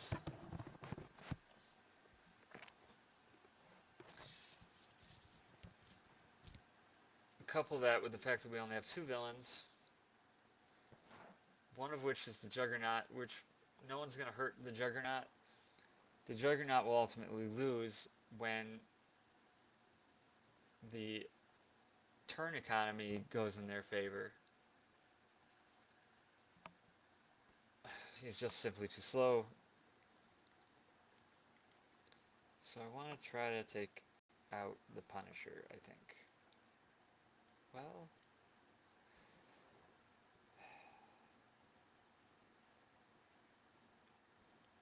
now let's go with Iron Fist. Let's play this safe. Go by the book here. When in doubt, go for Iron Fist on the Guardian, on the Defender's team, rather. It seems like each game that loads, the leg is getting worse. That's not good. We're going to offense down the Punisher. We already lost Hand Assassin. Who cares?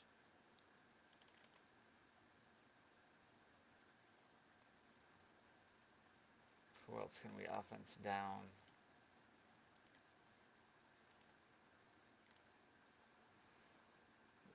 Those are some good moves.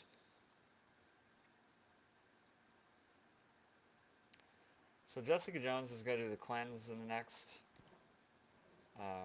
on her next turn.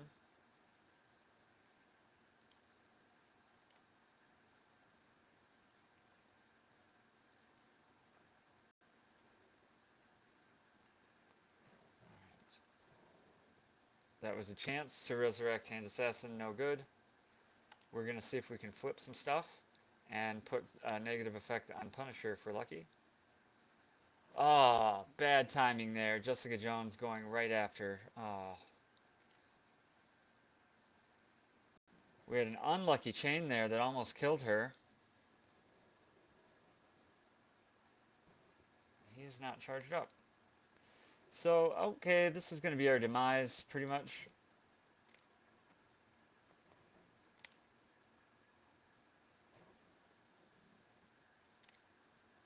As Iron Fist is going to have his turn and heal up.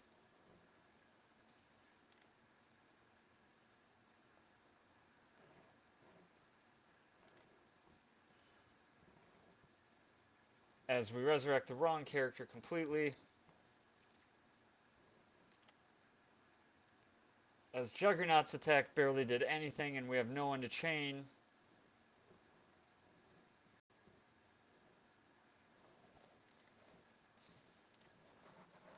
Very. So you can't even have fun in Blitz. I had a pickup team with a very strong character. Nope, denied. And the detractors were like, well, you should know better. Blitz isn't made that way. No, if you watch the video at all, you'll see that I describe how Blitz works. For the most part, there's some unknowns in there, but this is clown shoes, guys. If I brought this team to tier 8-3, yeah, sure, it's gonna lose. But we're in tier 4 right now. There's no excuse for this. So let me see. I wanted to go back down to this fun. They don't get. So this is what's funny. We're gonna go back to this Phoenix X-Men team because their algorithm doesn't know how to stop it, and it's just gonna throw random stuff at it. What's funny is you'll get harder stuff like this Captain Marvel team with Minerva. Up alongside. Look at that. We finally got one. We finally found a bot today. Commander dash 34613039 with this bizarre set of characters.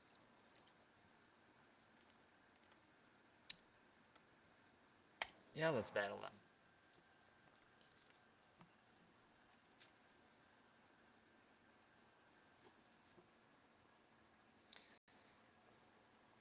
These games are designed to play it tight.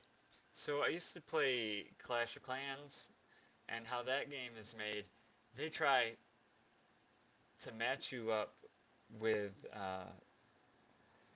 for the wars with teams with similar power, and what that means is if your clan doesn't participate, if you don't have all 20, it's always 24, isn't it? If you don't have all 24 people participating in that war, and they do, then you lose. Even if you have slightly better stuff, even if one of your armies or castles was significantly better and everything else was the same, well, it won't matter, and that's very frustrating.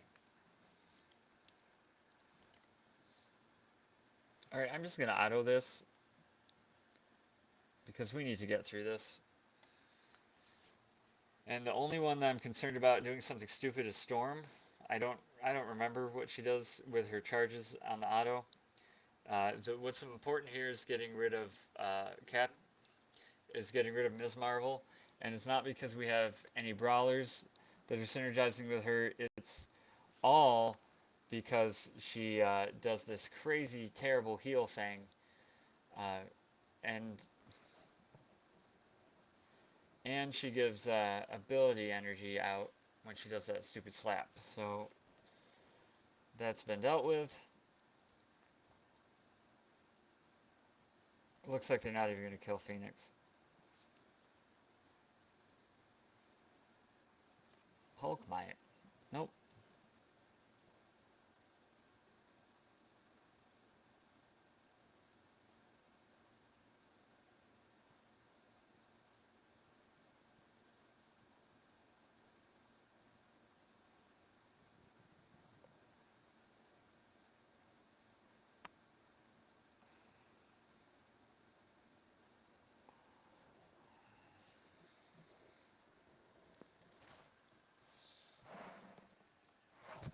All right.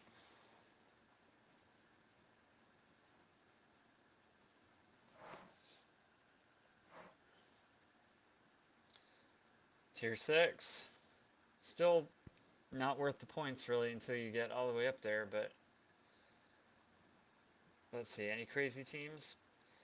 So this is kind of a typical team I see a lot in Blitz. It doesn't really look that good, doesn't synergize that well. You just see it a lot. Captain Marvel, Minerva, Captain Marvel, Minerva. So I wonder if that... They probably are trying... Their algorithm is trying to learn what to do with this X-Men Phoenix team. And it's... If this is just me guessing, I don't really know. And it's sniffing out that teams that win against the Phoenix X-Men team also happen to have Captain Marvel and Minerva. That would be my guess. It's kind of like this. You have a Mystic Controllers team. You're almost always going to see, or a Spider-Verse team, you're almost always going to see two teams that each have a Deadpool. Why is that? Most likely, if someone went out of their way to create an anti-Spider-Verse team, it very likely could have Deadpool on it, because Deadpool automatically clears negative effects at the beginning of his turn as long as you have the ability points. And the other side of that is he heals himself. So it's not just that he clears, it's that he's actually benefiting from having negative effects on him.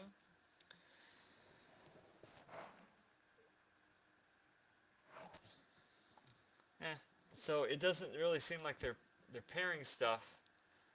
Because here's the argument for that. Okay, well, I'm going to pair stuff for you for a little bit of challenge. Alright, well then, if I have a mirror match, then according to your own words, in a mirror match you should be able to, most of the time, punch up 20%. So if I have a 250,000 team power defenders team, 20% of that would be a 300,000 synergy defenders team. And that you'd think, okay, 250,000 and 300, yeah, that's a little bit difficult, but sure. But instead you'll see 320, 330, 340,000 power defenders teams, and those are your only options. Anyhow, we need to get rid of Minerva, so that's going to enable Captain Marvel to do some damage.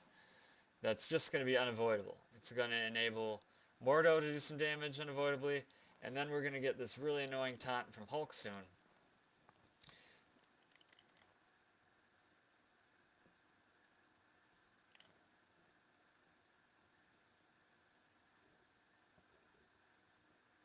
But look at this. So she's already dead.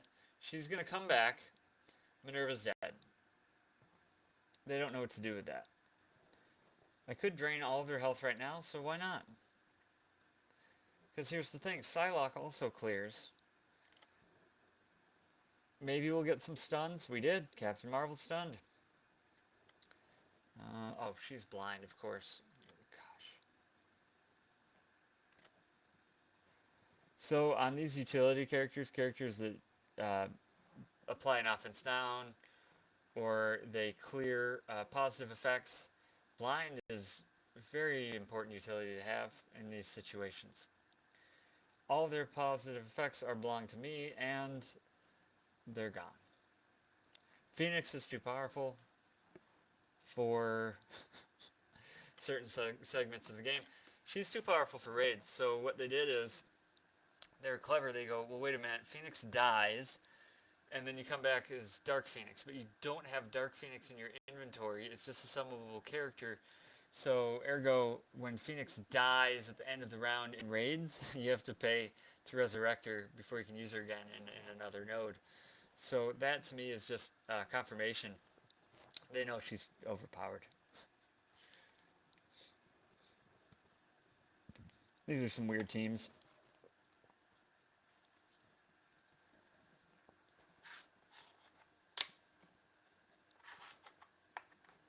I really hope they fix Blitz. My dream would be... My dream would be to somehow get rid of this stupid Blitz energy. But if you're going to keep that, I wouldn't... How do you deal with that? Well, you don't want someone to just continually use their best team forever. They could change it so that each team just has, 5 attacks daily, like in Arena. That seems to work in Arena. Change it to 3. I don't like blitzing all day. I've blitzed all day long. Uh, and the thing is, maybe I don't have enough higher echelon teams. I really only have two that consistently, pretty much all the time win in an 8-3. And I've heard, you need five. That seems to be the magic number to cycle through. And a cycle through is like just playing each team once every 2 hours for free. Come on, someone kill the Phoenix. And only having two, I've still done that all day. Every 2 hours for like 16 hours, so 8 times two, you get 16 battles in there. I've finished with I think 4 million. No, no, 3 million. Yeah, it's 3 million, something around 400,000. And I said, okay, according to the estimates, it's still half of what I would have needed to get shards for whoever it was, America Chavez or whoever.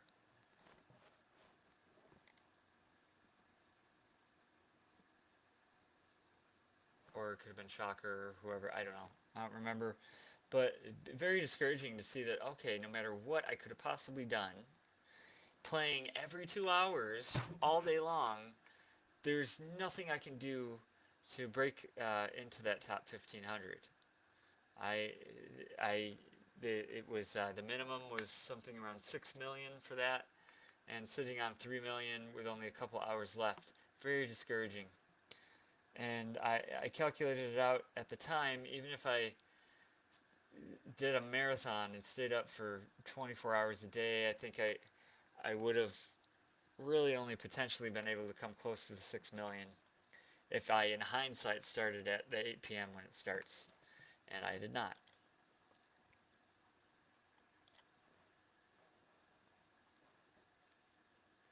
So if I had known I was going to play this for this long and bump up the tiers, a better strategy, if you know how long you're going to play, is of course to go for the lower level teams first, and then you end with your higher level power teams, so that you're getting the bonus of the tier. You're getting the points from the tier bonus. And right now, I discussed earlier, my Spider-Verse team is kind of not insignificant, inconsistent. Here's what I bet I can do here. That'll give this team some more power, but I bet they'll still synergize pretty well.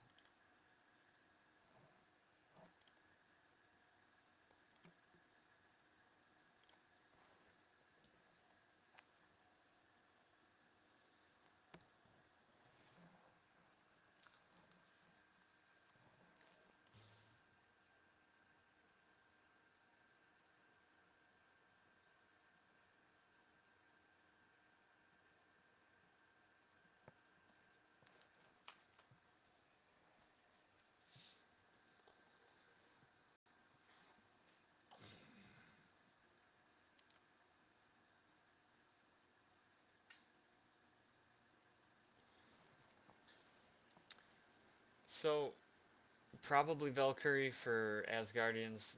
Really hope we see Odin as the legendary, though. Um, Odin's in the MCU. But then there's also fan favorites would include. Oh,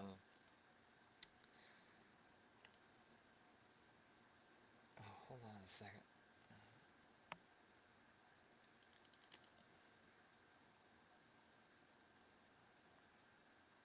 Right. Other fan favorites would include Heimdall, maybe Sif, Tyr. I'd like to see Tyr in there. Balder, Balder the Invincible, Balder the Brave, Balder the Beautiful.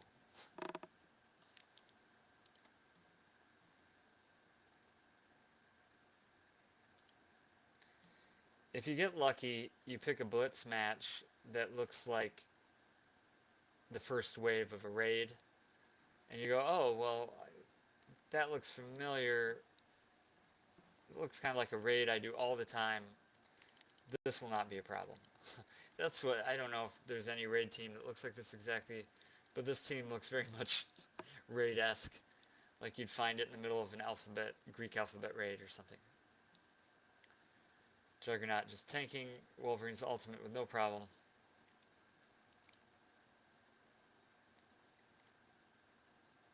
Oh, they're not. Okay. Oops.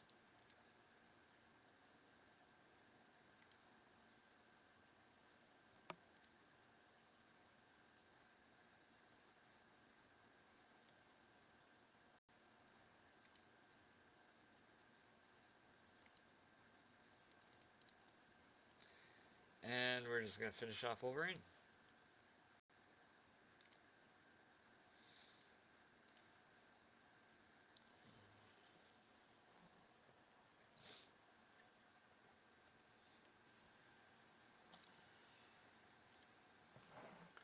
Half a mil. Half a milli. So, yeah. We've been at this for...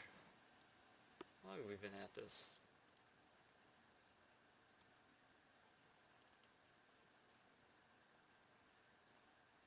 Well, whenever we started this live stream, probably close to a couple hours to get half a mil. We need to, so 24 hours to get up to 6 mil if it all went this smoothly, and it wouldn't. And I'd need the Blitz charge, which I'm running low already. And I didn't like that. Can this team squeak out another victory? Probably. Do we really want to go against Ms. Marvel? Look, so that's... Ooh, that almost got me. I wasn't paying attention. That is a hardcore brawler team. You never want to punch up against a brawler team. That's the rule. You always want to punch down. If you're above them, then you usually wipe them out.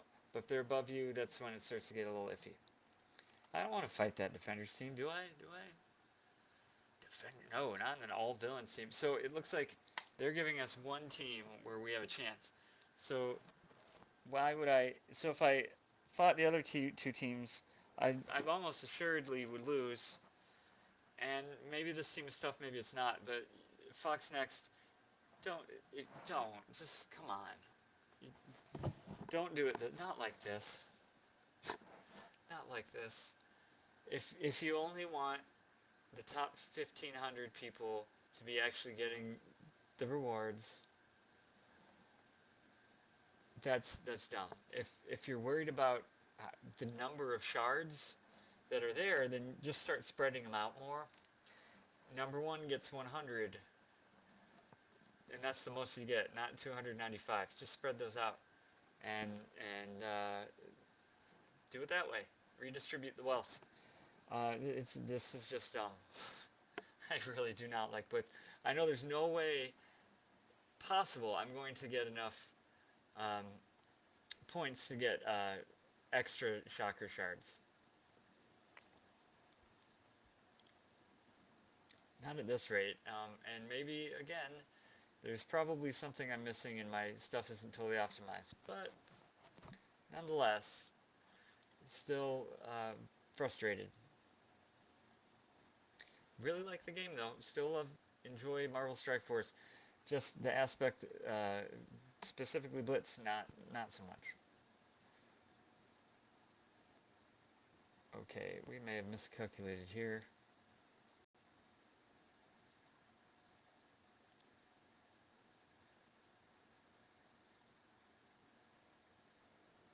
Maybe blinding.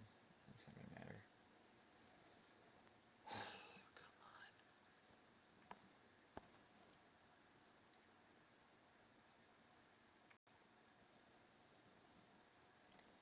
So let's resurrect Merc LT and get the speed up, but I'm feeling that, yeah.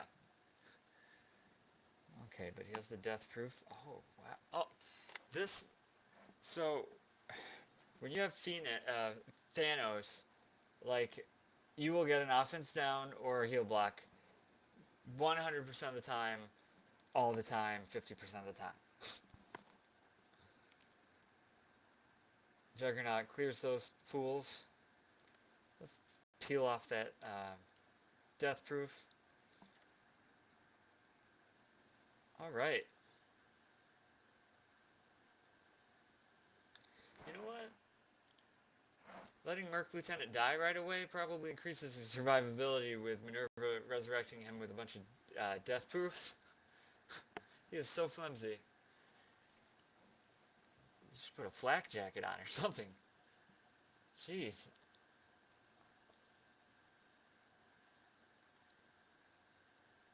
So there's that Brawler team again, and a 200k shield team, and a Minerva team.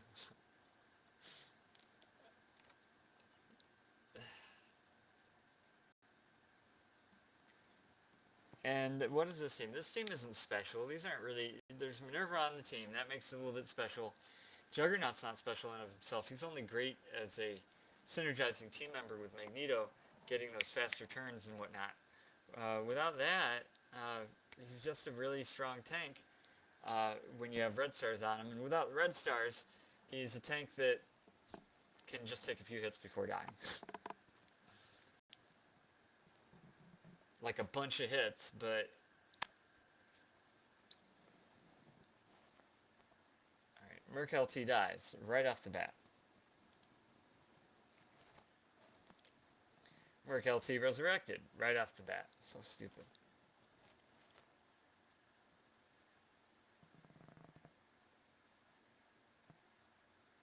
On Merc LT dies again. Ridiculous.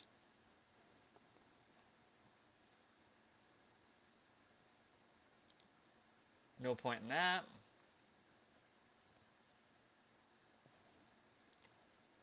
Let's get this heal. She's going to do the same thing.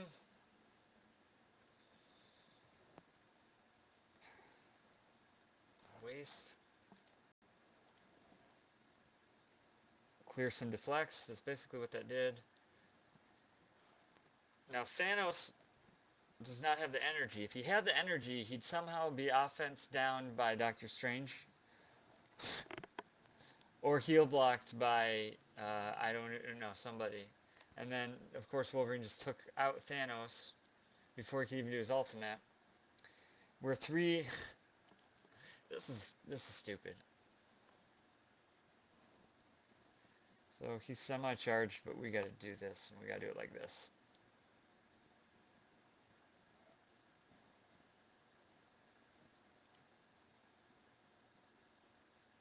So only because my Juggernaut is completely OP will we likely win this.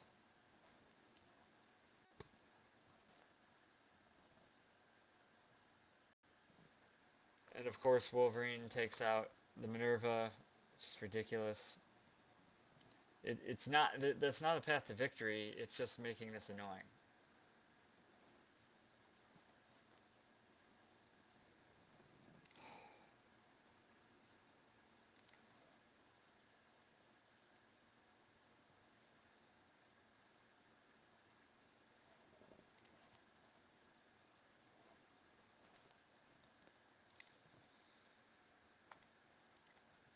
Okay, so we're going for the wrong target. Apparently Deadpool should have been who we went for. They can't do any slowdowns or stuns. Oh, come on. I don't have any counters, though, either. Oh, this is so silly. Stay dead, Deadpool. Go on, clear my... Unbelievable. What was that? Okay, we're just gonna call this a day. These load times are killing me. These load times are killing me, Fox Next. And yeah, some sloppy play with a sloppy matchup there. Just lost that. And what did that drop me back to? Probably back to tier 5, I imagine. I wasn't, again, keeping track of where I was.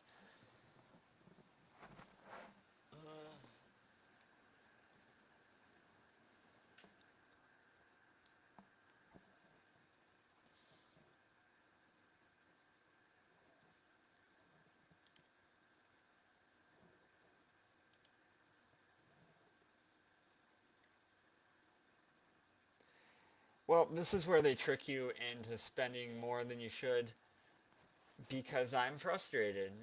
And these load times are horrendous.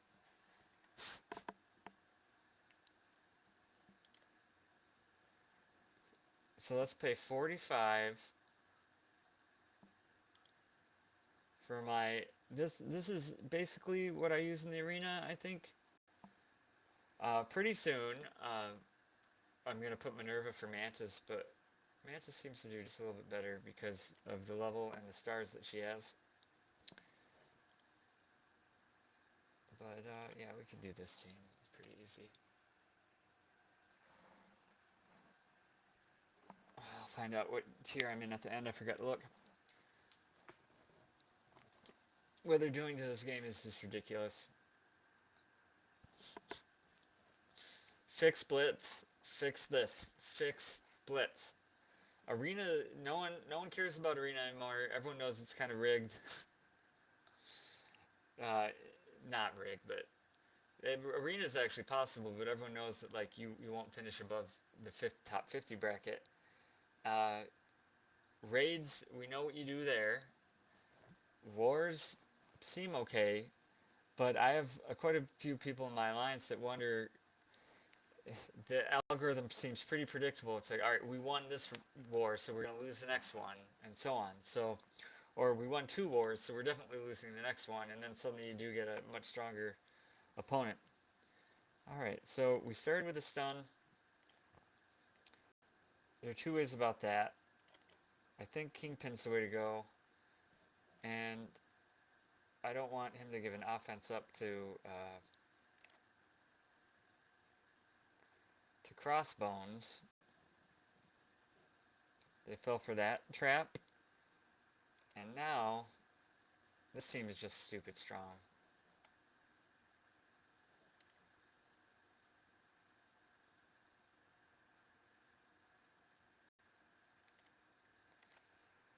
Crossbones successfully slowed.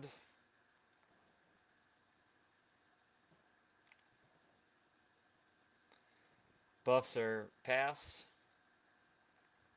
Kingpin is woken and shook and dead or down or whatever. I don't even think I need to do this, so let's attack. Ultimate from Phoenix. That's it.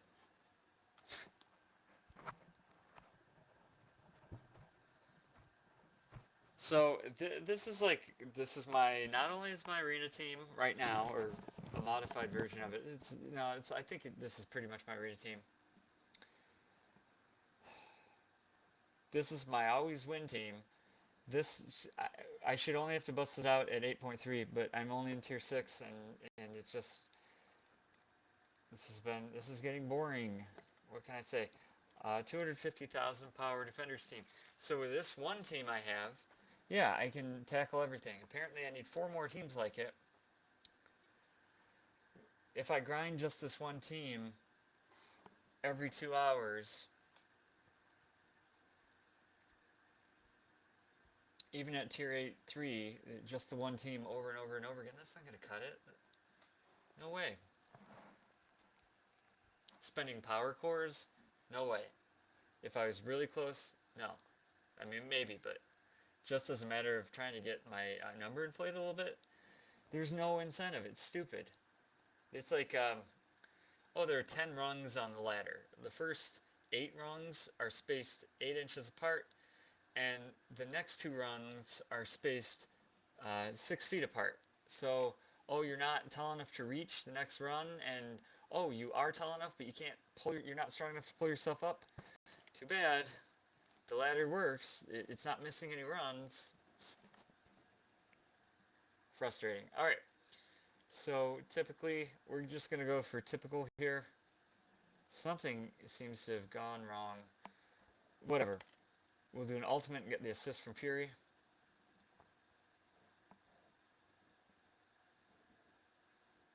Yeah, something really went messed up there. Whatever. We're going to stun. And this should do that.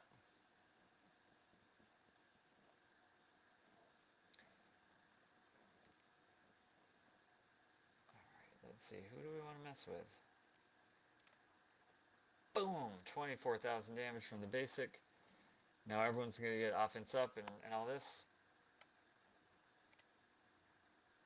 52,000 from a basic and a 42 and so on. Go right for JJ with no defense up on her.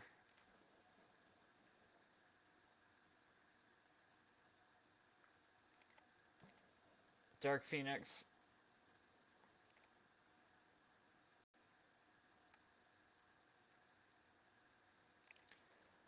74,000 damage because I had offense up on Star-Lord and Luke Cage was defense down. No critical hit, just a basic attack.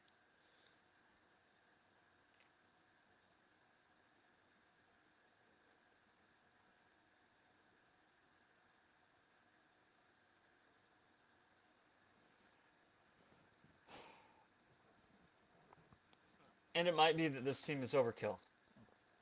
Maybe I can cobble, maybe I really could have, if I made some hybrid teams, maybe I could truly have like 3 8.3 teams instead of just the 2 or in this. I mean, this is like, this team pretty much never loses unless it's like, you're talking about there's an Ultron with a Minerva or a Magneto with a Juggernaut and an Ultron, or a Magneto and Juggernaut and a Minerva or something like that. For the most part, it's pretty sturdy. Like, let me show off against this. So here's BKT, Thanos, Minerva, Star-Lord, Groot, and Rocket Raccoon. Now, it might be that I get like Nick Fury gets blown out of the water, and I think that's curtains. But other than that, so there's a little bit of RNG here when you're going against a meta team like this.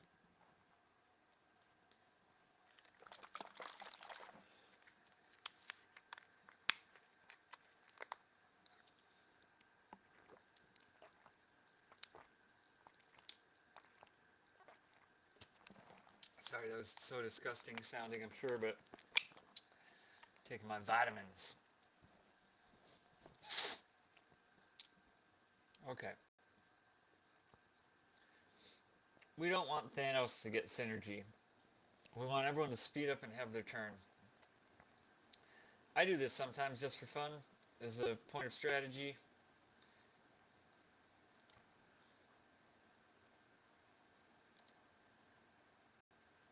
Boom. Boom. So we got Minerva out of the way just because everyone was able to go first.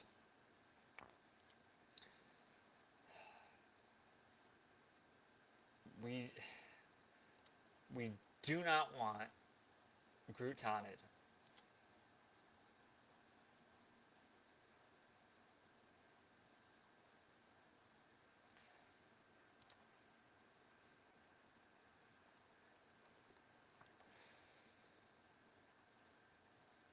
So how are we going to do this?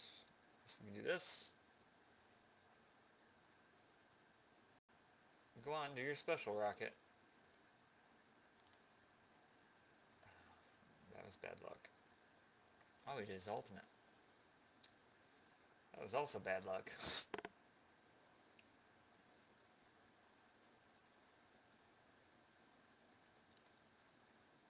Big heal.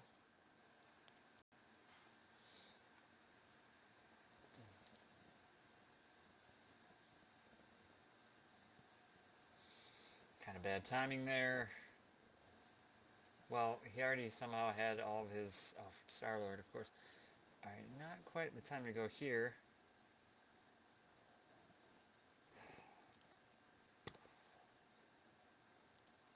Not with all these defense ups.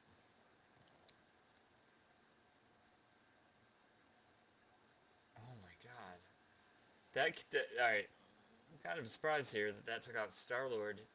With all this fucking freaking armor that he has.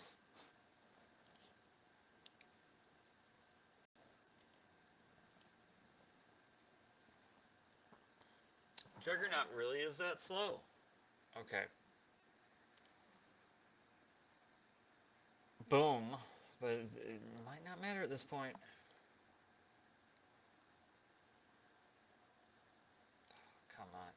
Oh, no wonder it's a 6-star Star-Lord. Well, we under... Oh, come on. Well, we know why we're gonna lose, at least.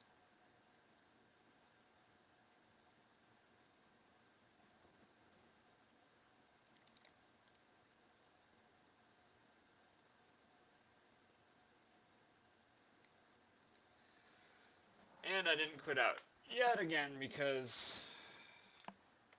So, yep, back at the beginning of Tier 6. For whatever reason, this is the state of the game. I'm not being very careful about the matches I'm picking. I'm kind of trying to illustrate a little bit about how frustrating this is. Yeah, I'm not acting right now. I'm very frustrated with the fact that I can't breeze through this anymore. I have to be selective of the fights. And I don't mind that once I get up to 8 and 8-3, I have to be selective. But the fact that I can't even breeze through the game to get to the point where you're actually making points, very, very frustrating. And I know part of it is some of, it's called level creep and stuff like that, where you have a really good team, like your defender's team seems to be really good at 240,000 power or whatever, but then other teams are coming out with better synergies for certain tasks or certain teams, and there's other people are leveling up their characters past yours, so that starts getting in the mix and the average, and then people that get a bunch of red stars and there's Stark Tech and all that. I'm not unfamiliar with those data points. This is just not fun. It's just not fun to have to. It feels like I'm looking for the best needle in a stack of needles to use to thread a flimsy piece of thread that I'm holding and twisting between my thumb to try to get through this tiny head of this needle, and that's what it feels like. I don't know what else to say. I hate ending this on a bad note, so let's spend even more Blitz money. And what team was that I picked? Is this going to be another frustrating one? Dr. Dookie is not impressed. Dr. Dookie is upset. No, for real though, this isn't how I wanted to spend my live stream. Losing and losing and then waiting for load screens to pop up. When I have, I'm pretty decent stuff. If I have the Phoenix, which I do, that means I have pretty decent stuff by definition. There's got to be maybe like 2 players that all they had were Villain Mystic controllers due to some just random weird premium orb openings and stuff like that. I'd love to see it, but no. Why isn't my shield team 250k power? Well, that's because of that crazy month of grinding for Phoenix, and then having to jump right into grinding to get the 6 gold star for Nick Fury tomorrow. That wasn't so bad though. I'm already pretty much done with that.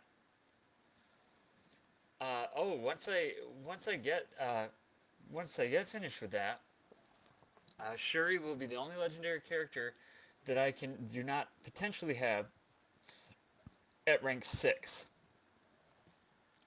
And for me, that's my end game. For me, rank 6 legendary characters. That 7th star, if I remember right, it's less than a 2% damage bonus or all-around bonus.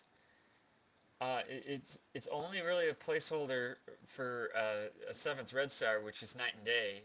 Then you do want to, rank up to max rank, like with the Star-Lord situation that I have.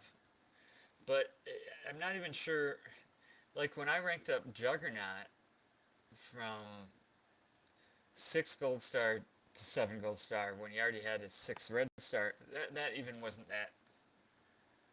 I mean, it was nice. You could notice it, and it felt nice. It felt like it was a nice move to go along with all the gear I was throwing at him, but it didn't feel, you know.